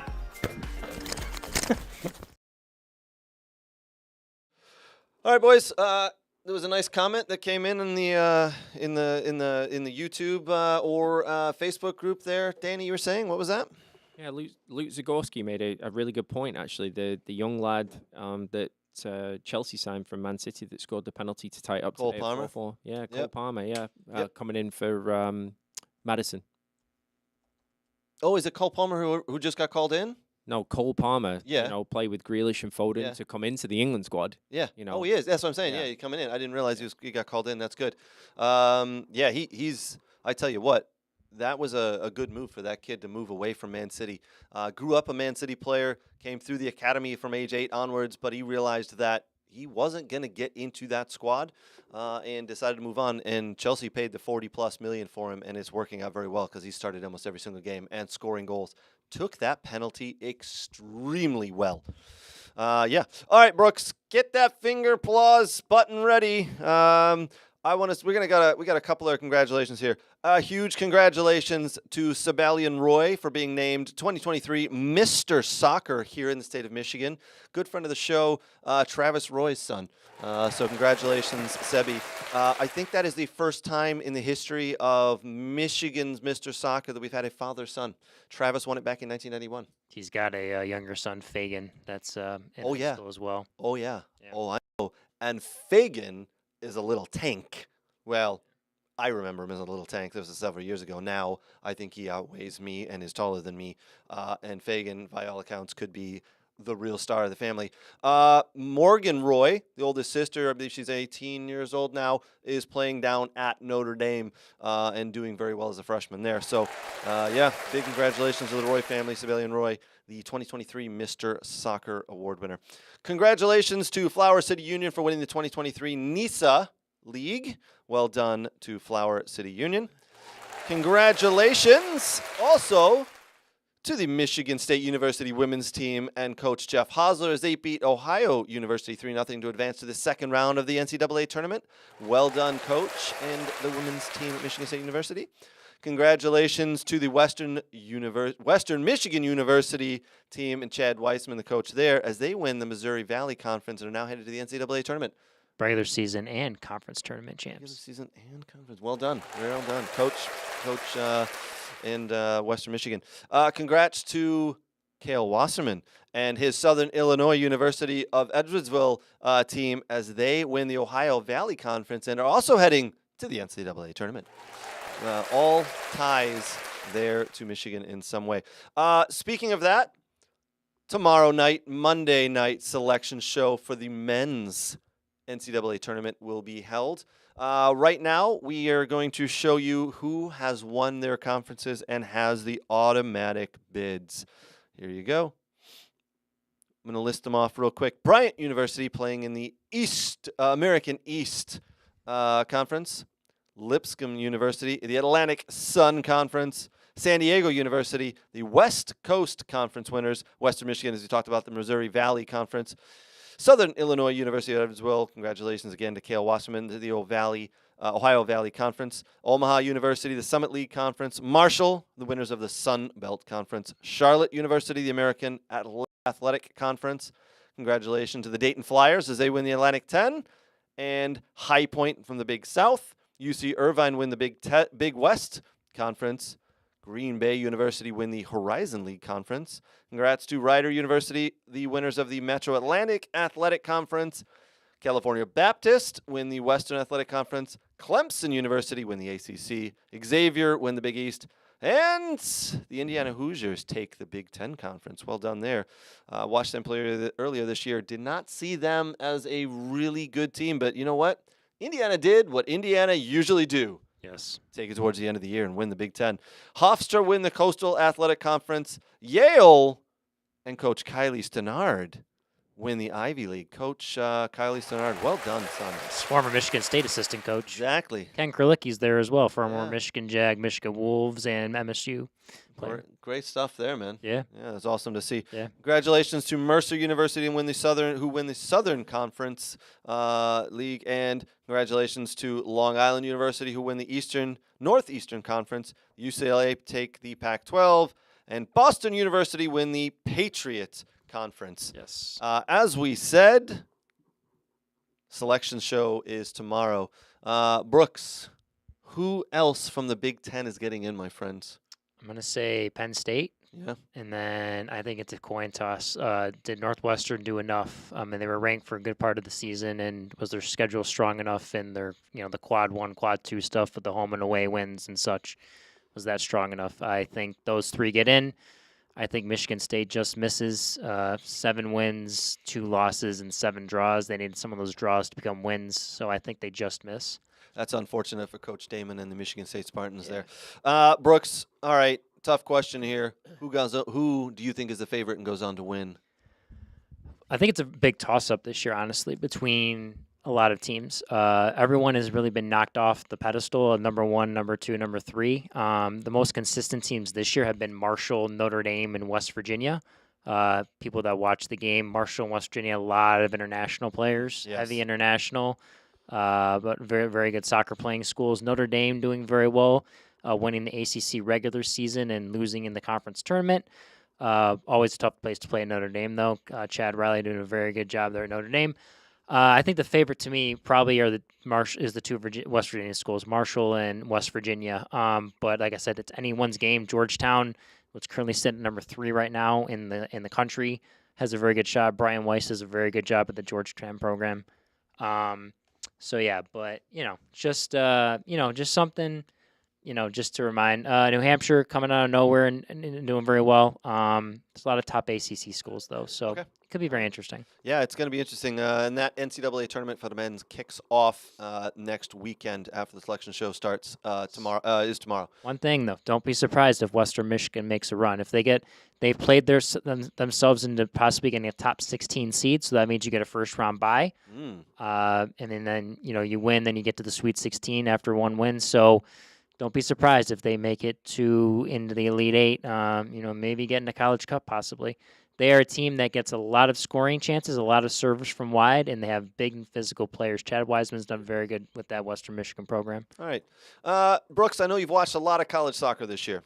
I'll ask you a pretty tough question here, my friend. Yeah. I watch as much college soccer as I can. I focus on the EPL. I dabble in a little Bundesliga here and there. Yeah. I watch a lot of soccer. I'm noticing at the lower levels of youth soccer, the 10, 11, 12, 13-year-olds, they are mimicking what they see on TV. Yeah. Right? So I see kids go off and take corners, and while they're standing over a corner, they put their hand up. Now, why are they doing that? They're doing it because they see the professionals doing it, right? Sure. Something I've come across recently that I do not like, I absolutely cannot understand, defenders who turn their back on a ball and make themselves smaller. And what you're seeing now, especially in the Premiership, is a lot of shots that are flying just by defenders or nicking a toe or nicking a heel and being deflected into the back of the net. Are you seeing that a lot in college soccer? Are you seeing these players who don't come out and put their body on the line to block a shot? I saw a lot of block shots on Saturday, actually, with Green Bay playing against Oakland. Okay. It's a lot fewer, honestly, with central defenders and even defensive midfielders really putting a leg out and blocking shots. To be honest with you, it's a lost start in the game. I feel like I just don't see defenders like John Terry anymore who come out and put their body on the line. There's that famous photo of him playing, I think it's for England actually, and he's diving head first into the ground to try block a ball. You remember that, right, Danny? I do. John Terry's class. Yeah. But why are kids and why are players doing this? As a defender, they're coming out and they're making themselves smaller. Players would come out and put their hands back, but they would, make themselves big and now they just turn their side. It's a generational thing. I mean, they don't want to do the dirty work anymore. When I was growing up, I imitated everything that Beckham did on the field. Yep. Everything. I mean, my whole free kick routine, the way I struck a ball was modeled off the way that he struck a ball. Yeah.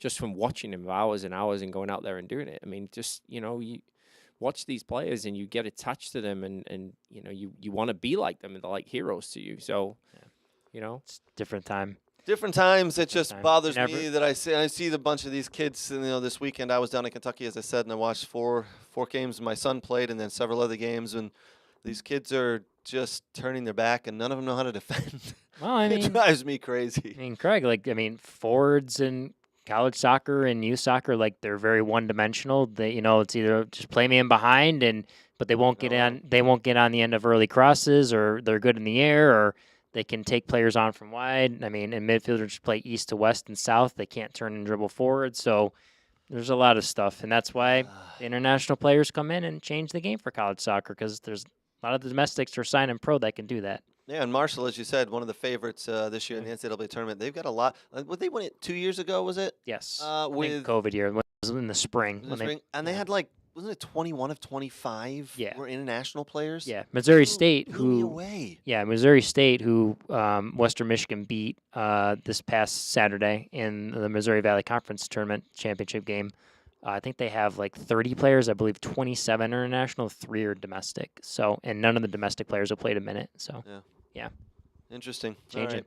Yeah, it's I don't know. I'm getting a little annoyed that some of the, we'll call it dark arts, are entering the game at a youth level, and some of the just sissiness players turning their back. And I'm an old man at this point, right? I'm just an old, like, I like the old-fashioned game. You know what really stuck out to me? 4-4-2. Yeah. Oh, absolutely. With the sweeper? Absolutely. Sweeper stopper? Yeah. Defensive mid, offensive mid? Yeah, absolutely. Don't give me any of this number garbage. You know what stood out to me this weekend? There was a kid playing, my son plays U11, and there was a kid playing on the other team, and I went, that kid can really, the other team, I think it was number 15 on the opposing team. I said, wow, watch the way that kid can play as a defensive midfielder. And I went, oh, he's also wearing black boots. He doesn't have a mark on the damn things. They're not white. They're not orange. They're not pink. They don't have big Nike or Adidas stripes on them. Just solid black boots. I went, my new favorite player is number 15 for that team. That's it. Yeah. So wait, hold on. Let me recap what you just said. Yeah. You're at your son's game. Yeah, that was me. Okay. So your son's playing. Yep. Who came from you. The tests have not come back conclusive yet. We're going to assume. We'll just assume it. He doesn't look a lot like. Not only that you have a couple friends maybe on that team, right? Like Yeah. parent friends. Yeah. And their I'm sons. assuming that they have kids on that team as well. Yep. And you basically were like, screw all these kids I know. Yep. Random player over here that I don't know. Yep. My favorite player. Yep. Openly?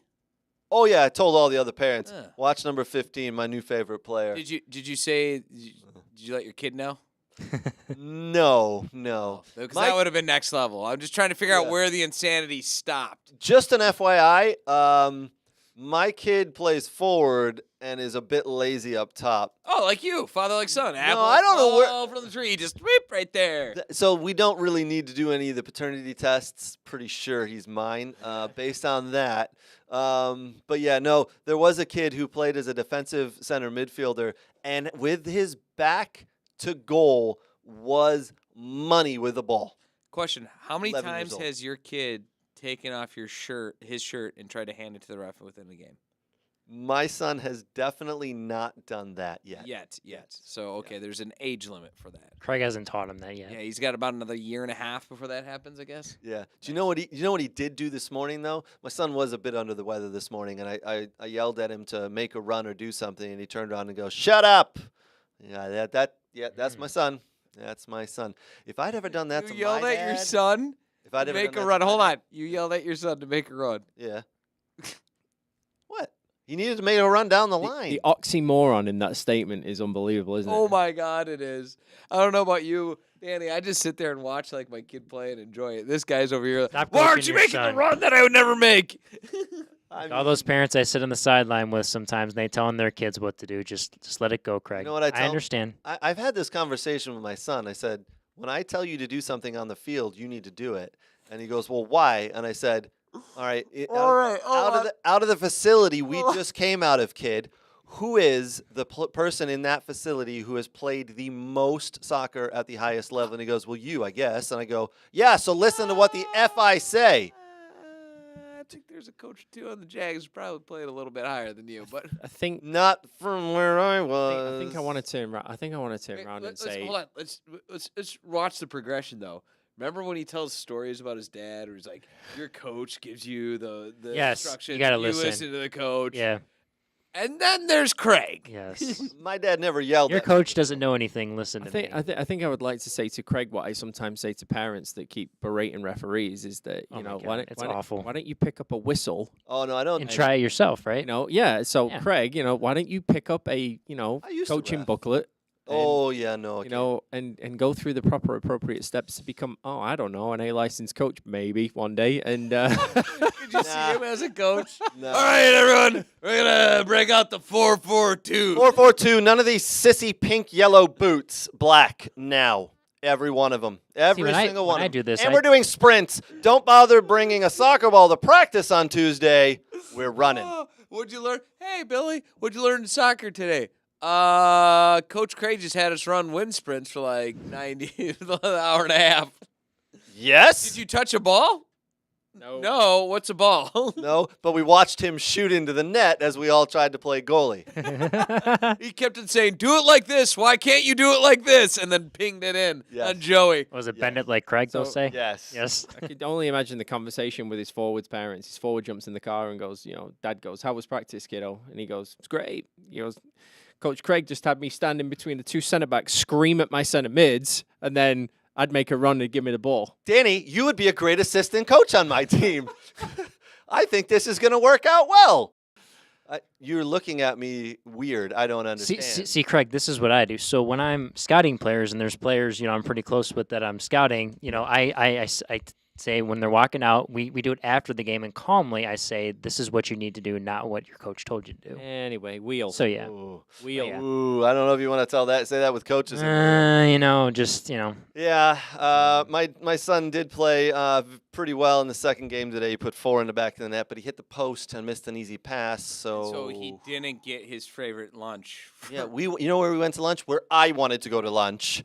All right, we are going to do Wheel of Randomness. If you guys don't know what Wheel of Randomness is, as I almost misspeak, Brooks spins the wheel, reads off the question, then we all answer it as quick as we can. That's actually not how it goes. It goes, Brooks spins the wheel. He hopes he reads what he wrote on there. Yes. Oh, yeah. And then Because sometimes he can't read his own writing, and then he is we the one who help put those all on the board. we help him through it. Yeah. And then we go from there. Well, All right. We have Not a lot easy- of questions. not easy to We have a write lot down. of questions about the question that he's trying to read off, and he can't Yes. read his own handwriting. All right. Anyways, to the wheel. The Wheel of Randomness. All right, Brooks, it's on you, my friend. Spin that wheel. Yeah. No. Wheel of randomness. Oh, here we go. One of Danny's questions. Let's see. You weren't wrong. He does need time to. He needs to Forget that question, mate. We've already done that one. No, it's not. I erased all the ones we've done Oh, before. okay. Yeah. Aha. So if you could choose a brand new name for yourself, what would it be? Didn't we already do this one? What would I choose? What? No. So I I'm don't think supposed we to did this choose one. a different name for myself. So I got to go by something different than Craig. Yes. Interesting. Really? Can I pick Messi? You know what? Scott Emmert calls me co-ed Messi. Scott Emmett's drunk most of the time. By He's the a way, hell of a guy. Yeah, by he's a the hell of a way, guy. he has lost close to 50 pounds in the last 60 days. 75 He hard? looks Wow. Phenomenal, by the way. You Yeah, never he say does that. He's done it for a couple of years. He goes on those I know. fat diets. He's always in the gym when I go. You This never this say one that is gonna about me. stick. Just gotta say, you never say about how I look phenomenal. I never saw Fat Nate. Okay, so let's do names quicker, and then we can get to another one. I'm 007. There you go. That's not a name. Those are 3 numbers. James Bond 007. Shut up. Next, Nate, name. So, after I fake my own death and move to Kentucky to be a horse rancher, Yep. my name will be Max Power. Oh, you've been watching The Simpsons.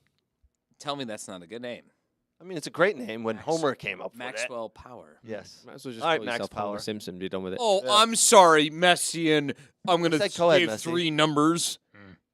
All right, Brooks, new name.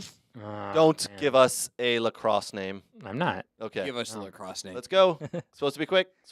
First and last name or just first? Whatever you want. The Indian Messiah. There you go. Done. Yep, there you Mario go. Lemieux. Mario Lemieux. Hockey?